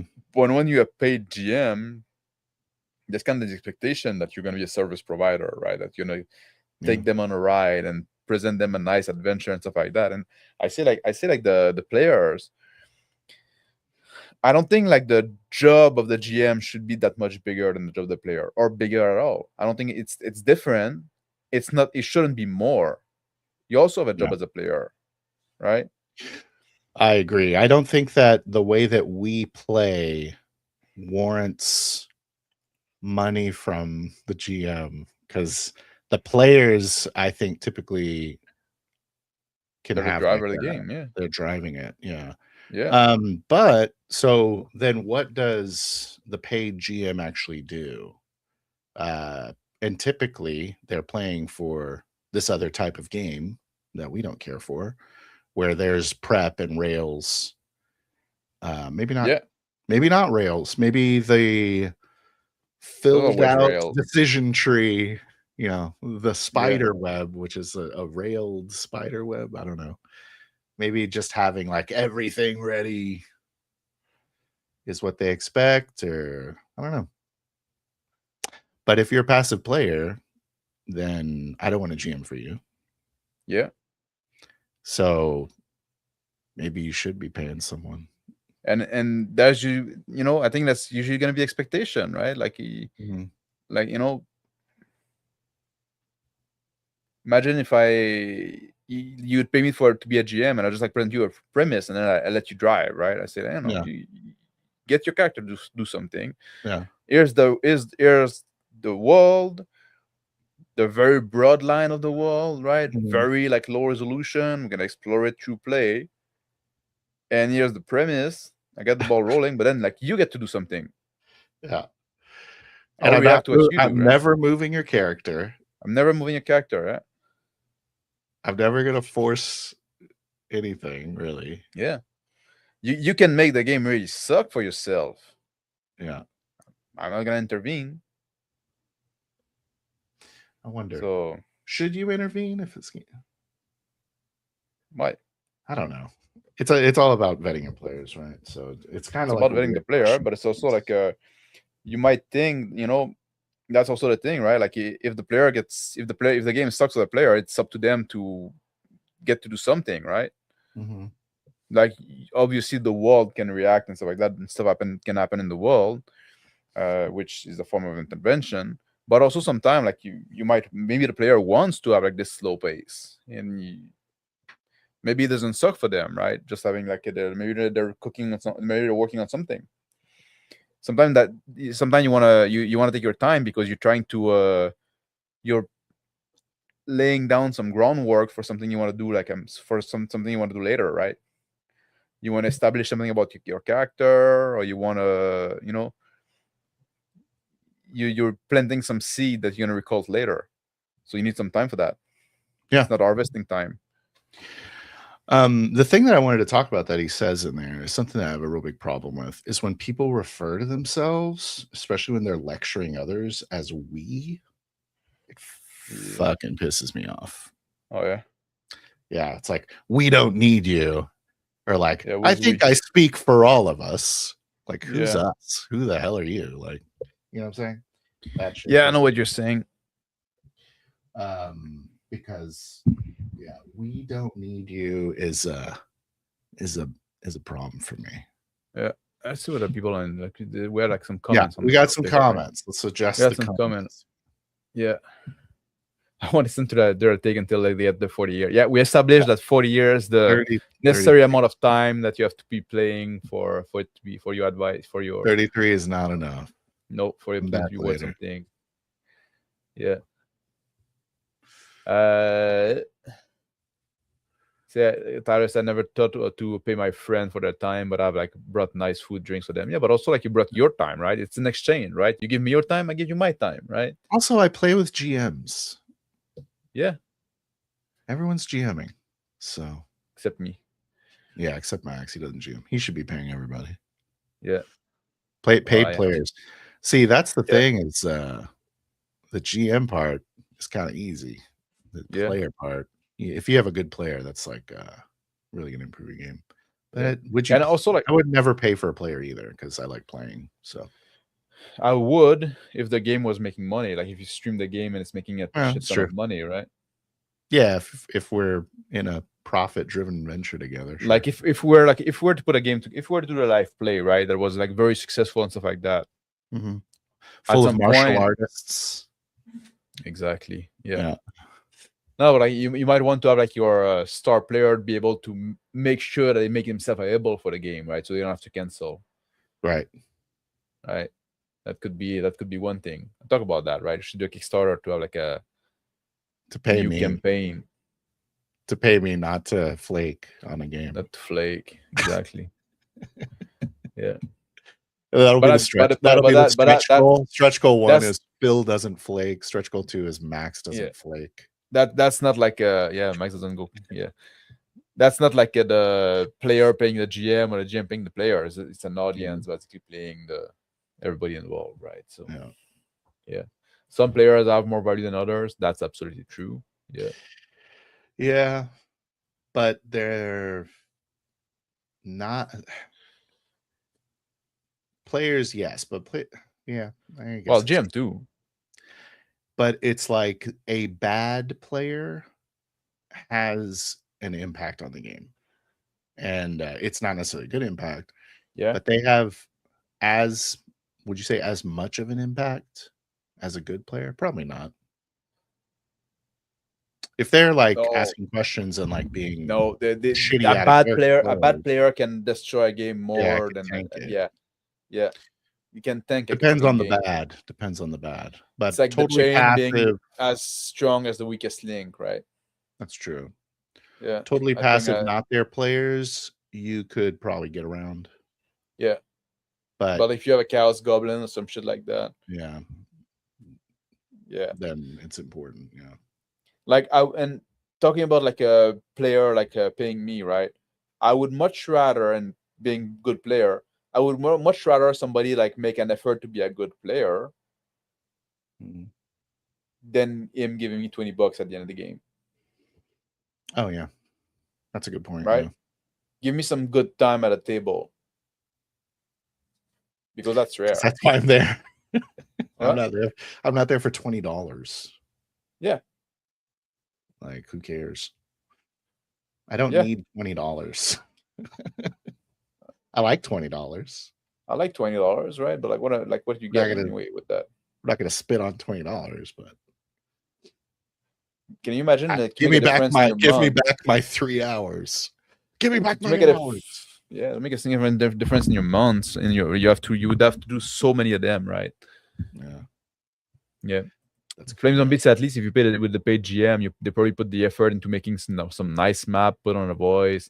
It's Yeah. elevated 2D gaming. Yeah, I think that's I probably think what that you is the expectation. yeah, Yeah. yeah, A good storyteller. yeah. That real area say I have a voice like Elliot Page. All I can get is female player at the table. Oh, poor Daryl. Yeah.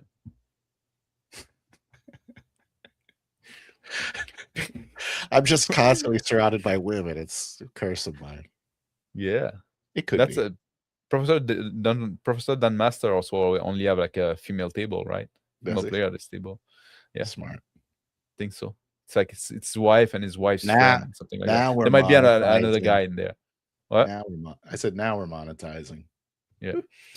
People time is variable too. The market decide as much as otherwise. Yeah, exactly. Yeah. Yeah. So, like, the other thing is you got to vet players after they pay you, right? Or I guess you have to pay it. You have to vet them before. Well, the Because, like paying you is just the said, payment is the vetting. a bad player is gonna screw your game up. The payment is the vetting. Yeah. Yeah. I think GM Philosopher talks about kicking people out of his game, Yeah. but he's reluctant to. So, like, he'll let it ride a little bit, I think, Yeah. and be like, okay, Yeah. got a couple Doodle of squash my it. Like games. if I was being paid, I would end up running games I really didn't want to run. Yeah, that too, Yeah. right? It become a job too. Like way to kill the fucking hobby, right? Like your love for the hobby. Yeah. Like Isn't unless that like if you hmm? were running games you wanted to run, then you wouldn't need to be paid. It's almost like you know what? I think like a very railway GM and somebody that is like, like I could see somebody like Mystic Fart, right? Daddy or Dottie or whatever his name is, right? Like I'm not we call him Daddy here. I'm not trying to mispronounce it. I just don't know how to pronounce it. Like, but I call him I got Pop Pop Pop. Friend of the channel. Friend of the channel, Pop. Yeah. But like I could see a guy like that running paid game, and that wouldn't change much because anyway he's gonna move the characters around, put them on railroad, fudge the dice roll, highlight the thing, give multiple choice to what the player can do, right? So who the player is, it doesn't matter much. Yeah, it's not gonna change his enjoyment much, right? Oh, they took too long to make a choice, or they from the three choice I gave them, they picked the one I didn't favor, right? Like, but it doesn't matter, right? You control so much of the game, then. So I could see that, but like for our style of play, right? It's like, yeah, those kind of thing, right? I would say, think about if you're getting like $100 a game, let's say, yeah, like all your players all together is $100 a game. Maybe it's more than that. Maybe it's like $200 a game. But you're meeting, and maybe you're probably doing multiple games, but like 200 a week is you're still gonna get burnout doing like what, full prep game. If like if I have the choice between that, right? Mm-hmm. Like, you're gonna run a 3-hour games. I'm gonna get $100. I have to put some prep time in it. I might as well go fucking wash dishes in the restaurant. Yeah, that's my point. Like, it's not even a whole lot of money. No, and I won't enjoy any of it. $100 for 3 hours is not dishwashing money, but even then, I mean, I'd probably Yeah, rather. yeah. No, I but like might. for no, but the 3 hour, but like But you're also prepping, so it's like there's you preparation time. exactly. Yeah, exactly. If you put like 2 hours of prep because you have to have those maps and maybe you have like you're dealing with a VTT and shit like that, that's time consuming. Yeah, So your 3 hour gaming is gonna be like 5 hour, right? Then yeah, yeah, you can do like maybe I do 6 hour for my $100 of dishwashing. yeah. And I don't have to like think about it. I don't have to think about it. I can think about other stuff during the It's time, basic right? administration. It's And I'm easy building, and job. I'm building my kitchen resume. Yeah. You know, and that's like the like among like the lowest fucking rung of the Yeah. job, right? And I bet $100 a game is like pretty good for these like guys. Probably, but you know that's the They're running point to multiple games, which right? it So doesn't appeal to me, right? It's yeah. so unappealing to me. And then you have to um, be like, because it's tiring too, you have to perform and be pleasant to those people that are mhm. likely not that great because like otherwise they wouldn't have to pay, right? So then the people that would want to do it, it's because they're getting paid for doing something that they like to do. So maybe people, I mean, people just love prep sometime. There's definitely people Yeah. out there that like to do prep. Plainsman is making a good point there, though. Like, What's I up? think there's a market for just running people through a railroad module and a VTT, rinse and repeat for the next group. I think if you do that in that way, then I guess your prep is reusable. Yeah. You just So have you to prep have like some once, charisma, yeah, and good vocabulary. you prep once, right, and then you can reuse it for a multiple group. Oh, I'm Yeah, I gonna think run you through Curse of Strahd, and then like Curse of Strahd like the back of your hand, and you do that for like a month with like 5 groups, right? And just like yeah, that's true. I think GM Philosopher was also saying that he does that. So like he'll run the same game for multiple parties. They don't end up in the same place because like he does believe in player agency and yeah, at least to some extent, but so they end up in different places. But yeah, I guess that minimizes prep. It just seems yeah, not worth it. So yeah. I'm not like mad that people do it. a day's work Yeah, to get a day's pay. yeah. I'm not mad that people do it, right? Yeah. I don't mind that people pay for it. It's like snow skin of my back. It's almost like I'm warning GMs not to do it. I don't think it's worth it. I don't think it's good for you. No, I feel sorry for the paid GMs. I I could would not say give a shit I about would the I would players. tell GM you shouldn't do it. Go get a fucking side job at the cafe, right? There's no Like upward it's mobility here, guys. You're not going to end no, up being paid $1,000 a game. That's probably not no. happening. Keep your hobby time just for like being hobby, right? Like you that you Mhm. for fun. Like otherwise it's gonna kill the fun. You're gonna fucking hate it at the end, right? Yeah, You're gonna those burn out and shit like that. those poor paid GMs. That's kind of where I'm Yeah. landing on that. For the players, right? If you're like, I don't do it either. You're not gonna get like a great game because you're gonna be put on railroad and stuff like that. You're gonna be served like if they do that way, which is probably the only way that makes sense. If like, oh, I have like I'm gonna run you to this model. It's gonna be red roady. I have like Mhm. those things prepare. I've run like multiple group through it already. That's not gonna be a great experience. It's not gonna be catered to yourself. It's gonna be like don't have like any much more freedom, right? And you might as well just go play video game then. Yeah, I agree. Go play like what's the fucking name, like a Baldur's Gate, right? Divinity Or Original Sin 2. Divinity Original Sin 2, right? Go play that, Go play right? that. Yeah. if Another if you are if you're a group of friends and you think together hiring a GM, yeah. just pick one of those guys to be the GM. It's not that hard. I have a video on this channel like about like how to do it, right? Do the ultimate no prep challenge a few Yeah, times, and then you'll yeah, be good to go and figure it out. And then yeah, and someone will go like, you know what? I kind of want to play longer than one game. yeah, and at some point, your first game might not be the greatest thing, but that's fine. You're there, you're playing a game with a friend, right? Like, keep them short and you're going to get better over time. Don't overthink it, right? There's some skill you need to develop as a GM, and you're going to develop them by playing. Yeah. And I would say that this kind of goes back to your original point, where it's the comparison to the prostitute, where it's like the Yeah. prostitute doesn't have upward mobility. They're No, just well, gonna, it's just ticking clock to the burnout, you know what I mean? and also, like, they lose value over time. They lose value over time. Maybe that doesn't, and that probably happens to GMs too, because they get all used up.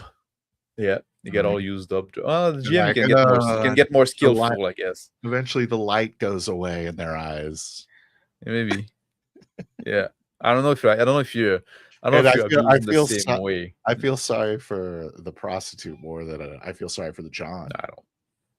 Yeah, I mean, not really, but I don't really feel sorry. I don't really feel sorry for the paid GM either, but it's like, are they really the victim in all of this? The paid GM? The paid GM. I don't think nobody's a victim. As much as a prostitute is, you know. I don't think she's a victim either. Who is the paid GM's pimp? Like, if we keep the metaphor going, is there a pimp in this? Yeah, if there's like a forum, I guess, where they advertise themselves, but I guess they're much more independent, right? Discord mod. Is there like, oh man, could we have like a stable of paid GM, and then we need to start a stable of paid GM, and then we get all the people that are looking to pay for GM, and they say, yeah, I got a good one for you. Like, I got it. This guy style is that. He's really gonna make you get you off. What do you like? Yeah. He's gonna You get like all your like all the thing you want, none of the thing you don't want. Does Strahd do anything for you? Yeah, maybe that's the move, and then we charge like so we need to start contacting all the paid GMs. Yeah. And then get a Discord going. Yeah. And then we're the ones that kind of hook people up with other people. I think it's harder to do than with small finder's fee. Small finder's fee. It's harder to do than with Streetwalker. Yeah, because you can slap them around a little bit. And also they're not the brightest. And they want drugs. Yeah. The GMs don't take drugs as much. It's true. Yeah, usually they don't become paid GM out of like a deep childhood trauma. Maybe they do. I don't know. It's all GM trauma. It's GM trauma when they were teenagers, and they're like, "Oh, I could do prep too," and they're like, "Wow, this is really hard.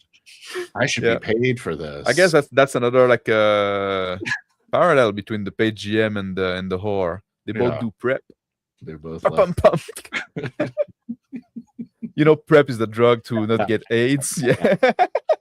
Hey, you didn't have to explain it. I got it. For people at home, right? For the people at home. For the folks at home. For the folks at home, they're not like degenerate. Probably not degenerates at home. What we're talking about. Yeah. That's good. I think we nailed it. It's a bit of a mature show tonight. I don't know why. I'm sorry. This is one of our more mature shows. Put the kids to bed, guys. Yeah, it's a bit like a sorry for the. I wasn't a bit of a gutter mind kind of night, right? Oh well. Yeah. It is what it is, right? Here we go. See, Plainsman sees it. Yeah. Yeah. We all see it. You know what? We all see it. Plainsman. We just don't talk about it. Yeah. And maybe it needs to be studied, right? We need to capitalize on it. I think that's who's the pimp? Yeah. We're the pimp. We're the pimp. We need like big hats with feather. Yeah. Smart. We should have worn big hats with feathers on this episode. I don't have one ready. Instead of my Christian rock shirt. Yeah. I should have worn my pimp outfit. Yeah. I'm a man of many hats. Many hats. Yeah. As long as everyone's having fun. That's right. Hey, are you having fun? Yeah. Well, you better be. There you go, right? That's the fucking line, right? Like that's with the paid GM. If Yeah, you're having fun doing it and getting paid to GM, and if yeah. they're having fun paying for GM, whatever, man. I don't fucking care. I really don't care. I won't And do I it don't either way. I and that's kind of the main thing. People give way too much of a shit about Yeah, this. It's yeah. Getting crazy mad how at much it. people care about this. Yeah, it's kind of like why? Why do? That's okay. That's something like why do you think they get so mad at it? Like I he think it goes like, oh, is it's exploitative and stuff like that. Like it's like yeah, taking advantage of people who like are under socialized stuff like that. yeah. Well, They're they're just prostitutes trying to find a quick buck and maybe a bump. and those people they're trying to find a game, and who are you to say that you're taking advantage of them? Like Yeah. maybe that's so kind of insulting. It's kind of demeaning in some way, right? Like you can say Maybe like maybe the games they're getting at home just aren't cutting it anymore. And they need to go out yeah. and find a little strange once in a while. Yeah, but like imagine if I was a guy like let's say I'm a busy guy. Yeah. I don't have like I don't have time to play. Like my friends are busy too. We don't have time to play D&D. I want to get a hit once Yeah. in a while. I'm gonna pay like $20 for like 5 weeks, Yeah. and get Hey, look, in. you know what I'm gonna do? I'm gonna spend a year and a half trying to develop a gaming group at my local gaming Yeah, store. yeah. Maybe Like, maybe maybe I just want to have a little hit, right? That's not the word they ask. So like I well, don't want to fucking like bring her to dinner, right? And yeah, like try to convince her. And maybe on day 3 I'm gonna be able to stick it in, right? Maybe I just yeah. want to, what? Let's fucking play tonight, right? And You know what? here's my money. I've gone to church. There's no one running games there. Yeah, All right. yeah. They say to go to church Or to meet a nice GM, but I never are seen they them. are they not running the games I want or Yeah, whatever, right? So yeah.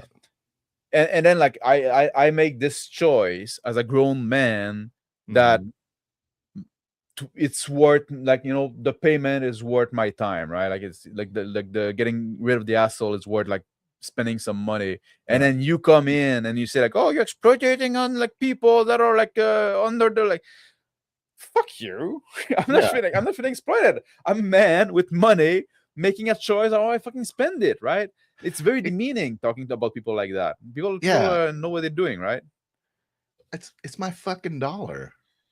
Yeah. Like Shut up. why do you judge how I spend my fucking money, right? Seriously, that is the main thing I would say. Yeah. And, just for all those reasons, you don't have anyone. You don't wanna go through the process of creating a whole club right now. Yeah. Yeah. I don't want to be I just so wanna fucking play on social. Wednesday. Yeah. Uh, Like yeah, maybe I have plenty of friends already. They're not into role playing game, right? yeah, I have other hobbies with them. mhm, I don't want to develop another social group. yeah, 100%. No.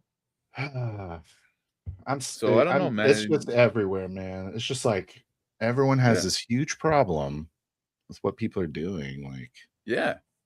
it's so crazy to me. Yeah. Mind your own fucking business. Yeah. And you'll be busy all the time, right? I think it's just people on the internet need to have an opinion. And also, like, I think it's a bit of imposter syndrome. It's a bit of like that. What's that called? When you're reflecting on people, projecting. That's it. Projection. Yeah. It's some projection and Yeah. imposter syndrome. They're like, I'm just as good as those paid guys. Like, who cares? And that could be Why true. aren't you running my game right now? Like I You know? don't like I don't have any Not that I belief. want any of these people to run my game. Like I don't have any belief that the paid GM are the best GM. Yeah, but they're Like available. I don't think there's anything like they're the one willing to do it. That is the other thing that I've seen that is a crap take. It's the idea that paid GMs should be paid because they're artists. And maybe that's true in some way, but I don't really see that Nah, as man. true. Nah, Yeah. it's nah. Because a good GM is typically not super involved in my opinion. Yeah. So just in Yeah. my style, I'm not really that interested. But I would say that's also a bad Yeah, take. it's a shit But take. Yeah. it's just about availability and there's a market. So who cares? Yeah. Exactly. Right. And I think we get it. I don't think anybody's getting harmed. Well, I don't think you're probably not getting great games, Yeah. It's that meme. It's like, isn't there someone you forgot to ask? Yeah, That meme. exactly, right. And then you have like It's Ryan the David's X face there. commenter. Yeah. Yeah. Perfect. Is that it? Nailed it. Nailed it. Nailed it. Yeah, there you go. Okay, so we're starting a Twitter feud now. X feud. Yeah. Anyone that talks shit about our hoes, I mean GMs. Yeah, Watch your exactly. We're gonna mouth. smack you around, man. Watch your mouth. Yeah. Watch your mouth. Yeah. I'm gonna make All you right. hit you with the pommel of my cane. That's my bitch you're talking about, actually. Yeah. Yeah. I'm gonna treat her real good. She's my But favorite. you have to do something for daddy. She's my favorite GM. She's the only one for me. But yeah. Anyways, I'm really digging the metaphor. With the pimp. The GM pimping the GM. Professional GMs are like victims. Yeah, it's crazy. Of trauma. I think we nailed it. That's something to investigate. Yeah. Yeah. RPG trauma is real, guys. That's why 4D was created, by the way. Yeah. RPG that's gonna be maybe it's gonna be the next topic, right? Investigating RPG trauma. Smart. We'll do it. We'll get to the bottom of it. Yeah, we'll get to the bottom of that. We're gonna invite like a psychologist. Oh, we know one too, right? That is in the 40 group. Forgot his name. Okay. Forgot his we'll name. Invite him. Yeah. He wasn't impressed, I think, by my psycho pop take. I don't know if you want to talk to me. That's a wide umbrella you're throwing. Yeah. Yeah, I don't know. Yeah, Dr. Mike. Yeah, exactly. Yeah, Dr. Mike. Yeah, Dr. Mike. Yeah. I forgot his last name though, but or is the username. But yeah, Dr. Mike. He's the guy that wrote the book with Bacon, I think. Oh, okay. I believe. Might be wrong. But yeah, he's a the author. He's a psychologist, something like that, or a therapist or whatever. There you go. Maybe a psychiatrist, something like that. So one of them. Yeah. Can do a show on D&D trauma and why paid GM are like whore. It's my doctorate. I actually did my doctorate in that. In what? Oh yeah. Yeah. Yeah. Did the position went well? Let's do a defense? Huh? Yeah. Yeah. Yeah. All right, let's move on. Let's do Let's have an exposition. Exposition. There you go. Let's have one. Let's move away from that. Oh man, I keep pressing the wrong button. What's wrong with me? Let me share my didn't even drink today. My tab. Oh, don't look at that. Oof. What? Oh yeah. I saw like how the sausage are made. Yeah. Boom. How about that? That's pretty good. Yeah. Roll all right. Wheel. Let's do it. Let's do a good wheel segment. Yeah.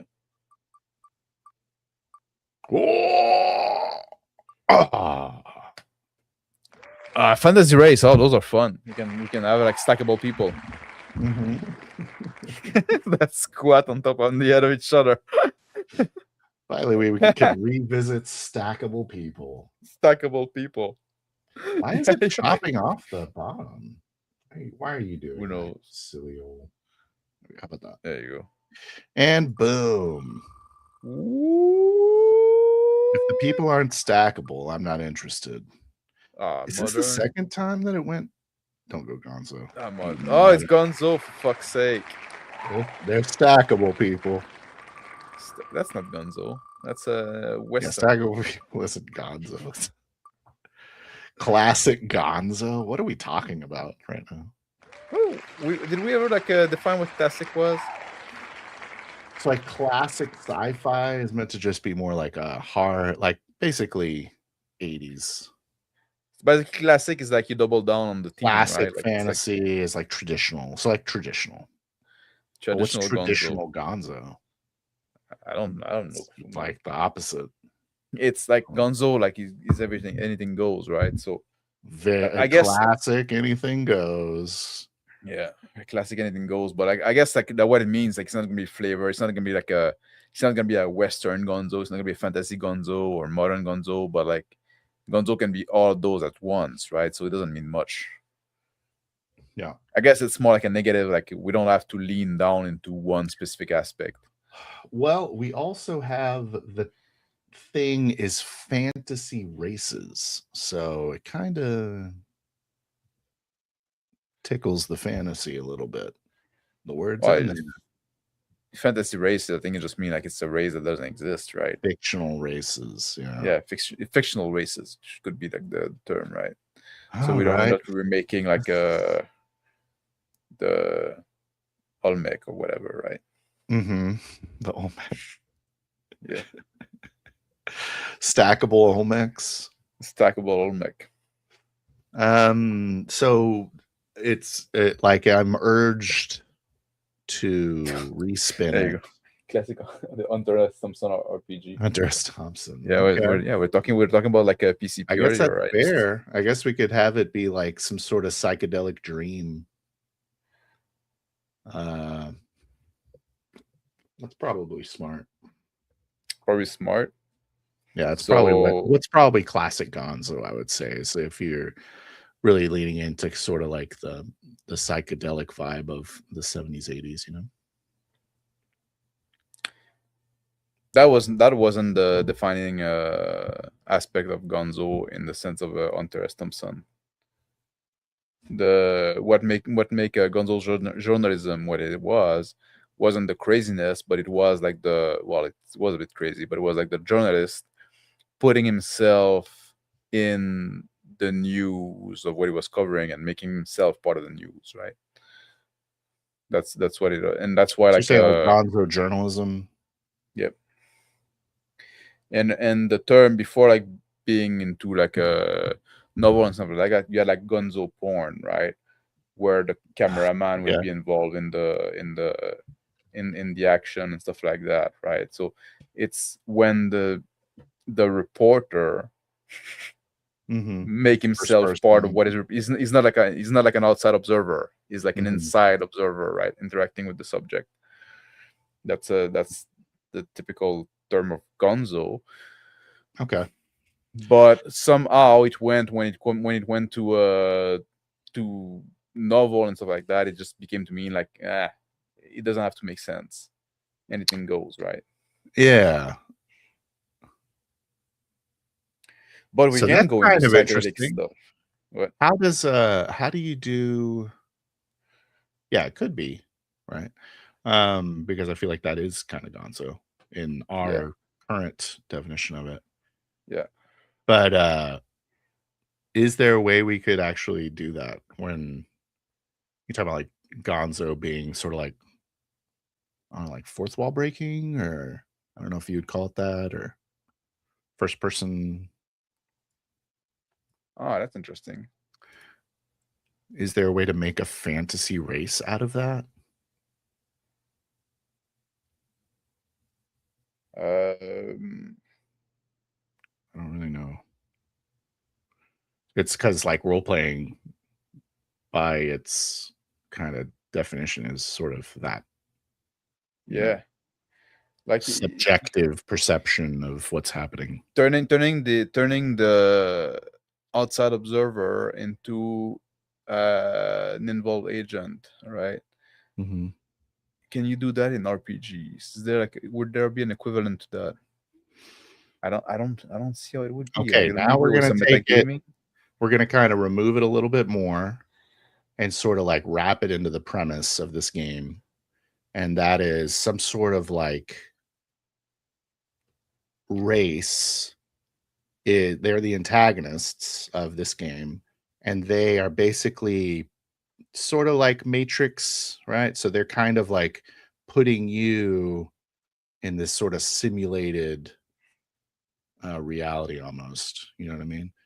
But they're like the real forces behind the curtain. You know what I mean?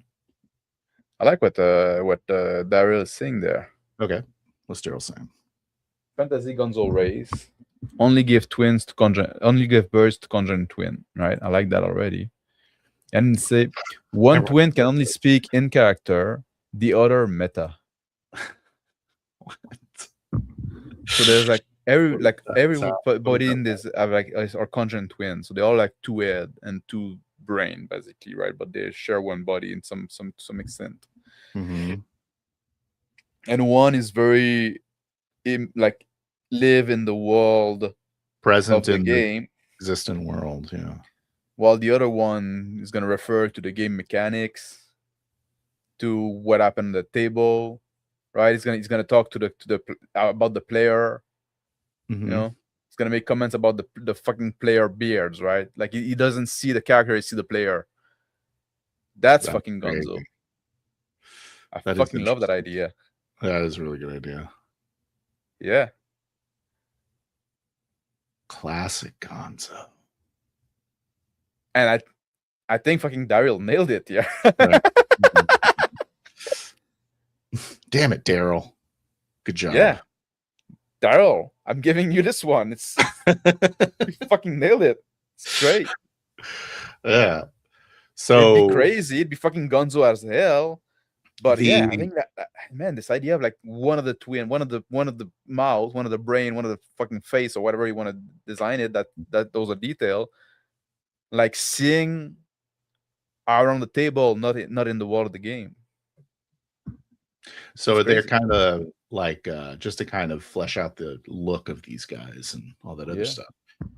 Are they could be like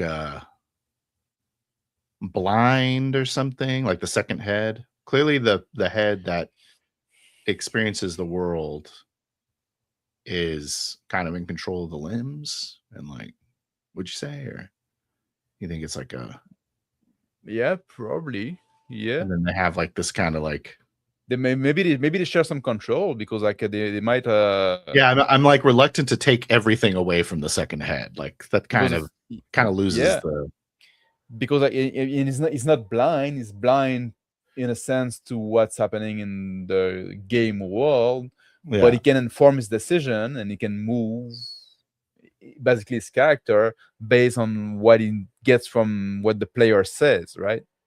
Mm-hmm. And that become like, and if you have a table that are not all in character, that become even more powerful in a sense to punish that. Yeah. The more the players stay in character, the less this second head can see, can still interact with like a dice roll, or like you can still try to get to the player in kind of like a weird way, right? So should the second head be played by a different player, or do you kind of want to play around both heads? I think those should be like only they shouldn't be playable race. No, they should be like GM only. Oh, I would definitely make it playable. You definitely okay. If I make them playable, I don't know what it does. Like maybe you become like this. You become like a license.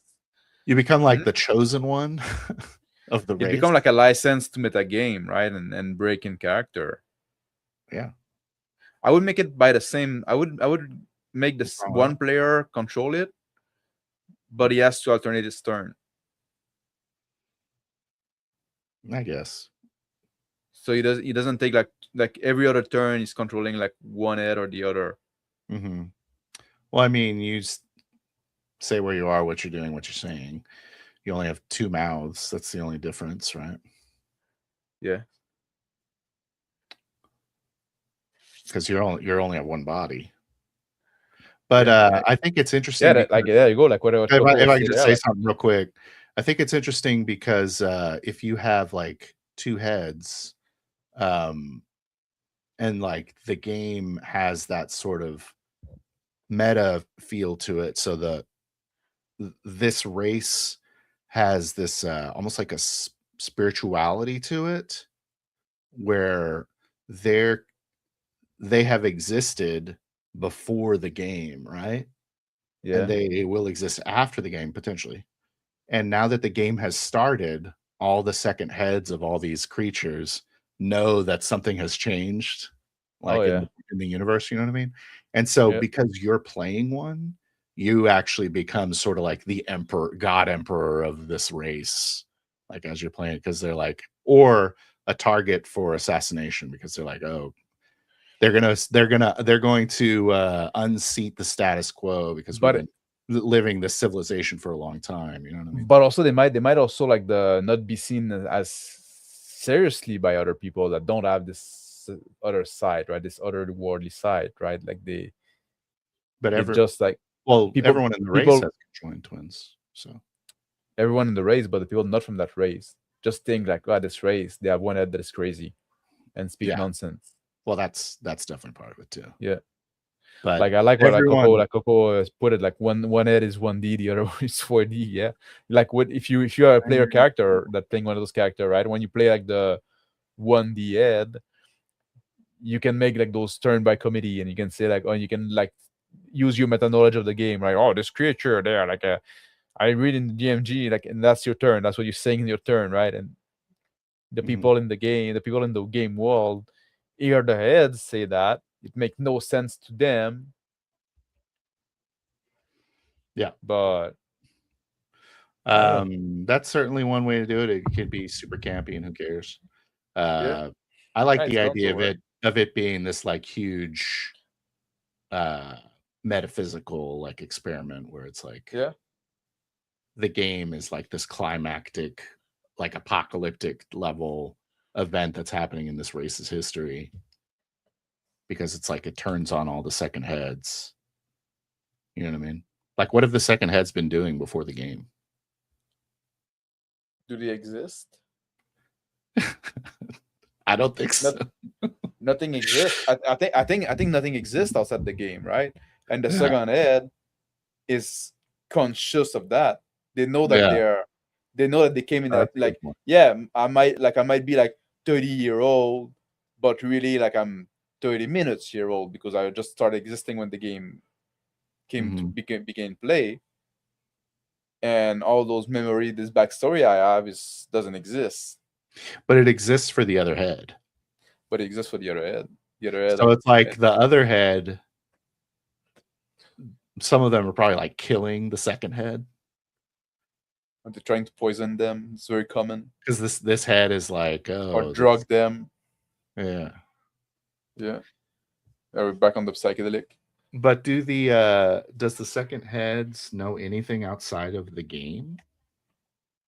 Like, do they even know what their other head is doing if they're not in the narration of the game? Which head? So, like the meta head Yeah, and the in-game head. yeah. Okay. So, does the meta head exist off screen? You know what I'm saying? Off screen? Yeah. No, So, like, what the hell's going on? It's crazy. What is going Mm, on with the meta heads when it they're doesn't not in the exist. game? No, they're in the game, but they see outside the game. Yeah. They perceive outside the game. So, how does the in character head, when that body goes into the game, Yeah, okay, that NPC yeah. goes into the game, uh, the in character head thinks that it just like walked up, but then the meta head is like, I exist now. So, what does the in character head think the meta head's been doing the whole time? Well, they probably have like some fake memories, right? Like, yeah, yeah, yeah. Yeah. No, like, no, you're crazy. We didn't just exist 30 minutes ago. We've been like 30 years together, and you always like spew like crazy stuff like that. And every time you change, right? So, and it doesn't exist. It's all like Yeah. bullshit, right? So the But it's, reality is the meta. yeah, Yeah. That's yeah. cool. Well, depends on how you look at it. Well, That's the does beauty it? of it, right? I guess that's the question, right? Yeah. That and, that's and kind you of know, and it's when the player character create his character and they mhm. find the backstory, right? Well, that's what the in character head thinks Yeah. happened.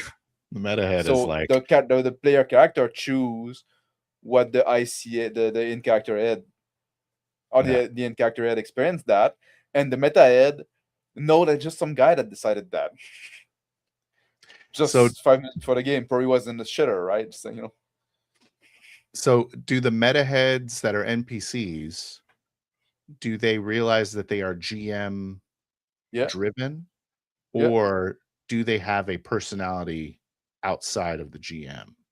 No, they realize that GM driven. Uh-huh. But I like the idea of having a little role playing on the on the NPC meta heads. Maybe they realize that it's role playing, but Oh yeah, but they still want to have like some kind of they wish they could have like they could be real. I don't know. Yeah, something like that. Or some of them have different opinions about the player character or the players. Yeah, I like that. I like that. Yeah. They have their own personality because it's basically like what I think it should be like. It's just like their perception, right? Yeah. It's like instead of having their seeing the world to the eyes of the character, right? Like what's they're seeing like if they're like sitting around the table with the people, right? Yeah. I'd prefer that, yeah. Yeah. So there still exists in this world. It's just like their perception that is different, that is And I kind of shifted. would and I would kind of want to do that for the player characters meta head Yeah, too. I want to give the player character a chance to role play it. yeah, yeah. Maybe they I would know agree they're with that. role playing it and like there's meta jokes about how they're role Yeah, playing, but still have personality. they still have personality. That's not Yeah, the player. but Yeah. they're probably also conflicted about it. Yeah, because they know it's fake. They know it's fake, but they cannot Can't help help it. that to feel that way, right? Yeah. Yeah, It's kind of an yeah. interesting role playing exercise. Yeah, I think it's a great concept. Yeah. Do I ever want to do it? I don't know. But Nailed yeah, it. Thank you, Daryl, for the yeah. Thank you, Daryl. That's doing a great most of idea, that. man. Yeah, I also like the name Meta Head. Meta Ed and IC Ed. No, just like the name of the race is Meta Head. Oh yeah. Okay. Yeah. Meta Well, Heads. okay. Yeah. There you go. There you go. So the Meta Head can tell the IC Head what's going on with players on the other side of the exactly. So there's that Yeah. built-in communication. You can split the party, no problem. Yeah. And they can comment about dice roll, right? Mhm. So you I make a perception check and then you fail and like in the middle. No, that's probably something because like you Yeah. roll like shit. That's why I That'd kind of be like the crazy. idea of motivations for the meta head. Mm-hmm. Like, do they want to help the players or do they not want to help the player? That's really the question. Like, do they want the story to end? Do they want to see Do they want the games to last longer, right? Yeah. Do they want to stop existing? Or they want to like That's make interesting, right? Like Yeah. would they panic knowing that the game would end? They would die Exactly. when the game ends, right? Maybe some of them they think about that. Not all of them. Like they would have different motivation, but some of them could be like and try to find the balance, right? Oh, we need to keep the game interesting enough so people keep playing. They start turning on the players when the conflict looks like it's going to resolve. So Yeah. like, no, we can't. Whoa, we can't get to a conclusion, guys. Yeah. We gotta. But they cannot do it too much either. They have to find a balance, right? Yeah. So really, it's there are some wins. Your other head is the antagonist at the end. Well, not necessarily, because also like maybe some of them can decide, well, they need to win, otherwise they're gonna get bored, right? They're gonna get frustrated. So there's like this kind of push pull, and every meta head would see it a bit different. Yeah, that's why I like the idea of like individual personalities on the meta heads versus just being like a mouthpiece for the player. Yeah, I think that's pretty good. Yeah, very interesting role-playing concept for sure. Yeah, I think that really nails the Gonzo vibe, right, of this 100% fantasy race. Classic Gonzo. Go fucking crazy. Yeah, and it works on any setting, really. Yeah, and it gave like touch like on the classic sense of Gonzo about like the outside observer putting himself as an as an agent. that worked on that. It also bring almost like the drug aspect with the different level of perception Yeah. and shit like that. And Psychedelic then sort of vibe too. yeah, And one and other thing I would say, if you didn't want to be conjoined twins, it could yeah, easily just be split personality. yeah, Like and it could go in any setting at all. yeah, Just or just all the like, players have it for or some if reason. you want to, the physical, the flesh aspect doesn't matter that much. You can just Mhm. be like two head or one head with two face, or Mhm. yeah, you can play with it. Or Like, but the main concept is maybe all meta heads are completely there's no physical sign of it, but they have a psychic link so they can table talk all the time. You know what I maybe, mean? yeah, you can play with it, right? That's not the important part. So I'm you can saying you can make it's it I'm your own. saying you could put it in like a dark modern Yeah, fantasy without being a freaking two-headed monster, you know.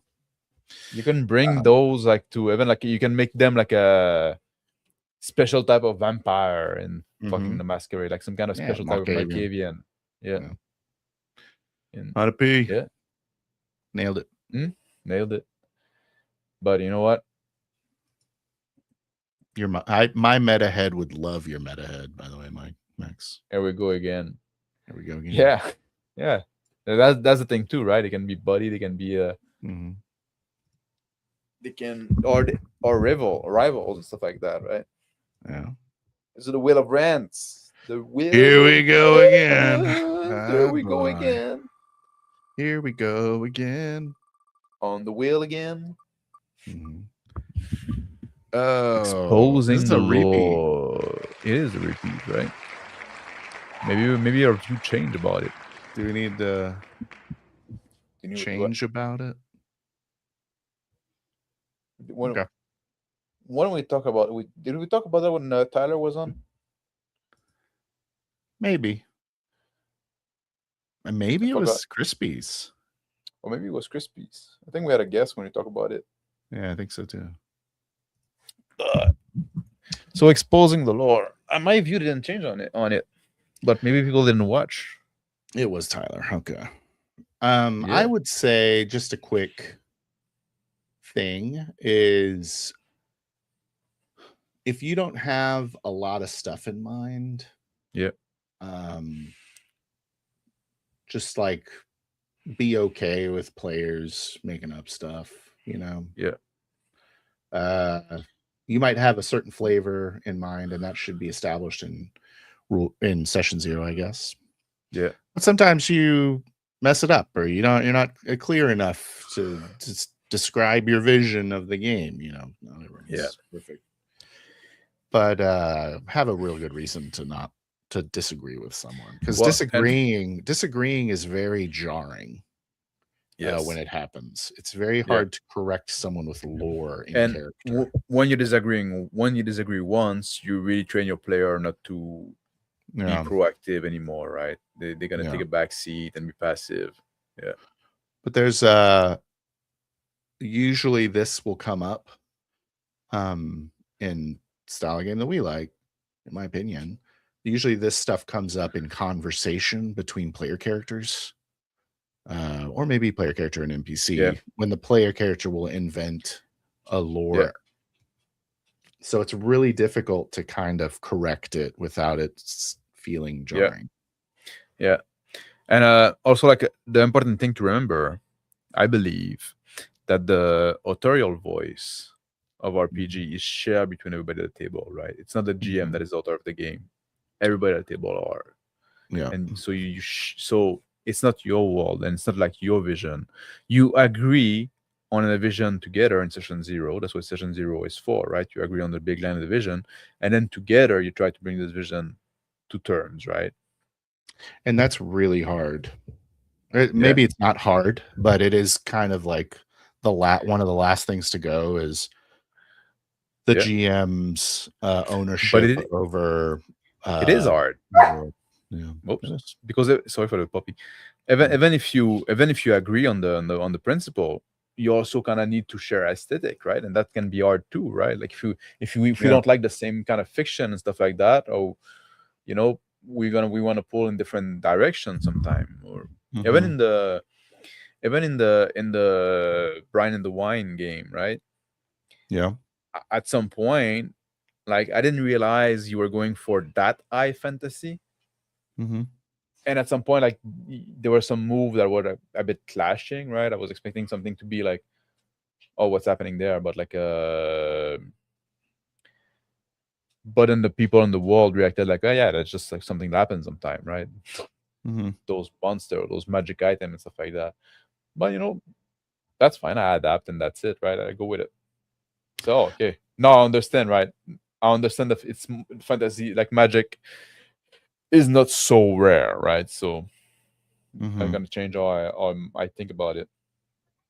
Yeah, I think that might. I'm not sure why that happened. I tried to be clear with that on session 2 because we talked a lot about the I difference don't think no, between. I don't think it was your fault. I think it's like it's just me that I'm just so not used to it, right? Yeah, and that's kind of why. Well, just to kind of talk about Brian the Wine for a second, that's kind of why I wanted to do more of a higher magic game Yeah. because we don't do it often at all, Mhm. in my opinion. But I would say I'm trying to do more like I forgot the name of the game, but the one where I was the desert man and you Yeah. and There was you guys were Sam. both magic users. Yeah. That's kind of the level I was going for. What was the name of that game that we called it? I don't remember. Forgot. We had a It's a cool good game. game too for it. Yeah. So yeah, I would say have that, just like you said, like the aesthetic is probably the hardest thing to Yeah. loosen a grip on as GM because I have if I wanted something bigger or smaller than what you're Yep. describing, uh, Eh, or more powerful or less powerful, Yeah. and then maybe that's not lore as much And as just like vision. like you But had established that it was high fantasy, right? But for me, like high fantasy is like, oh yeah, okay, there's like a magical race, so that we have a dwarf with us and stuff like that, and there we know there's some spellcaster here and there. For me, that was high fantasy. It wasn't like just oh, this veteran got like it's gonna have like some magic sword in his own, right? Like for me, like it's that not was that going good. beyond, right? It wasn't like my original vision, but I can roll with it. Doesn't matter.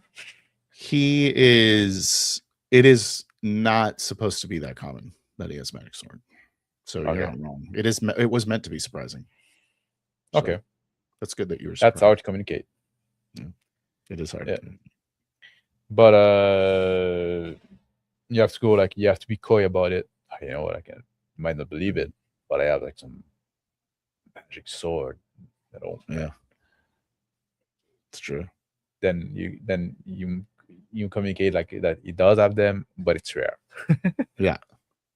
If he's casual about it, then I'm gonna think it's casual. Mm-hmm.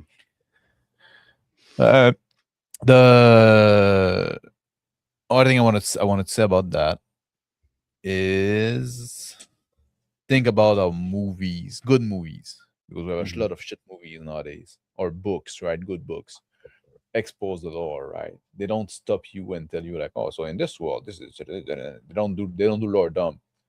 You watch the story unfold, and then there's like environmental world building, right? There's stuff in your story to the decor, to what's happening in the background, little comments that people make and stuff like that, and that's all valid in RPGs. Yeah. So you can think about that. And Anyway, it's kind of a little weird sometimes. It's like sometimes it feels forced. I feel like that's the enemy of it is when people yeah, are trying to do that, like kind of establishing lore and passing. Sometimes it can kind of feel forced. yeah, So it's kind of so I would say watch out for that. I don't know if that's yeah. bad or not even, but Sometimes it does feel forced, I think but stylistically you don't want it to feel forced, but whatever. like the It's maiden butler nitpicky. dialogue, right? Like Right. as you Yeah, know, exactly. Yeah, exactly. the king Henrik the Third, yeah, Son of yeah. yeah, has been sick for quite a while, but so, yeah, like as you know. You can do it like more natural. With the king being sick for so long. There Yeah, you go. Just a little drop like that. That's something that people would say. Yeah. that's interesting. So like, because that's hard for a player to do, right? Kind of a weird thing for a player to do. Well, the king's been just like out of the blue. Oh yeah, the king's been sick for 5 years. Like, oh whoa, what? Well, yeah. If you say for 5 years, I think that's pushing it a bit, right? Not too detailed, too high res. It's too high res. Yeah. But if the player was saying, with the king being sick for so long, right? Yeah, it That's does. vague enough that it could mean like, well, maybe he had a cold for a month, Yeah, right? And that's worrying the kingdom. and the GM can hit it back and go, it's been like a week, a Yeah. while. Yeah, or like Mr. Exaggeration. It's just seasonal allergy. It's a seasonal allergy. Yeah. It's like, I think he just has a drinking problem, actually. Yeah, that too, right? You can spin it off, right? Yeah. So like that's those are just false rumor, like spread around by like bad people that try to undermine him, cloud right? it. Yeah. Yeah. Smart. So and that's co-creation all the time. That's how co-creation should go. So yeah. So don't come in too strong. Yeah. But often, like we said before, lore exposition is in conversation. Yeah. And so in that, if you're going to do it. Well, in anchoring as well. Say again. In anchoring as well. It's good fucking opportunity for lore exposition. Give me an example of that. Well, if you take your flask of cider from this, you can describe all the special cider from Sicinic cider or whatever. You what? No, I'm just making up names. Yeah, I'm just making up proper nouns. Yeah, or my elf wine blood. My elf blood wine. Sorry. My elf blood wine. Yeah. Is it really right or whatever? Then again, maybe it's just a name. Maybe that's just like or maybe it is really fucking wine made from elf blood. Right? Okay. That's already, I would say, by its nature, low resolution. It's like sort of anchoring stuff. And I wouldn't say that it's super establishing either. No, but you also like I when you arrive in the town, right? And I the gate, I look at the statue of the saint. Right. That's good. Yeah. And you can establish stuff like that, right? Just like, or I stop by the gate and I wash my feet in the little basin there that is put there for that reason. Yeah. Something there of that world, right?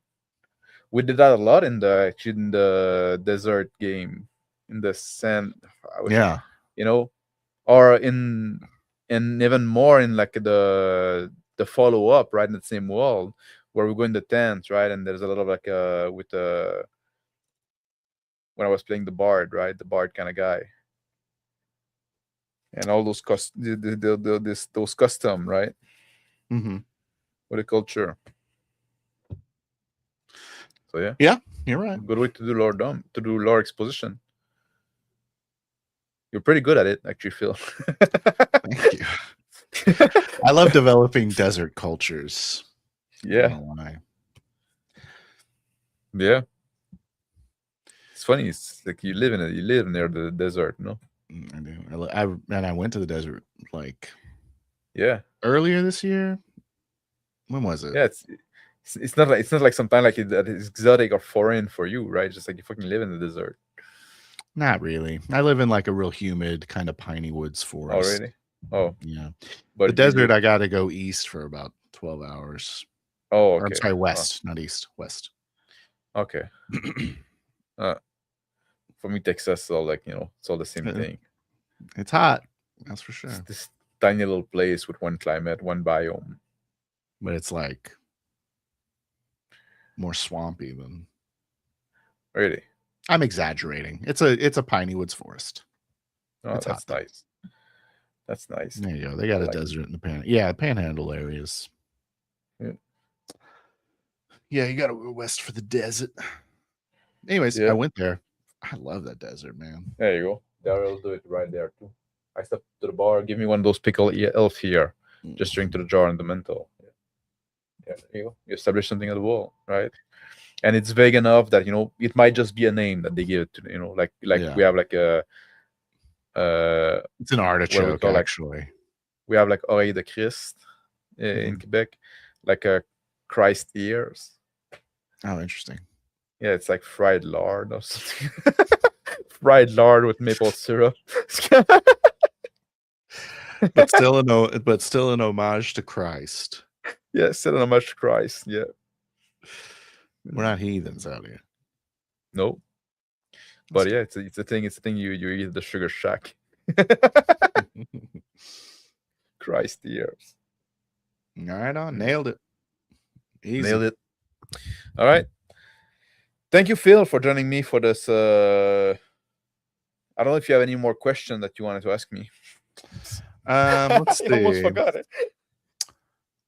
Do you think you had fun? Would you say you had fun, Max? All right. I did. You had a lot of fun. Did you, Phil? Did you have any fun? I had a lot of fun. I think that we're on to something. In those crazy conversations. I think those we're on to something. takes. I think we're on to something. First of all, great exposition. Oh, yeah. We've established that paid GMs are the victims, really. It's not the Johns. Yeah, no. It's exactly. They're the victim because of their paid GM pimps out there smacking them around. We're seeing an opportunity to monetize their victimhood a little bit. Exactly. And I think that we should swoop in as proper capitalists. Yeah. Well, but yeah, I had fun. I hope you guys all had fun. Yeah. Thank you for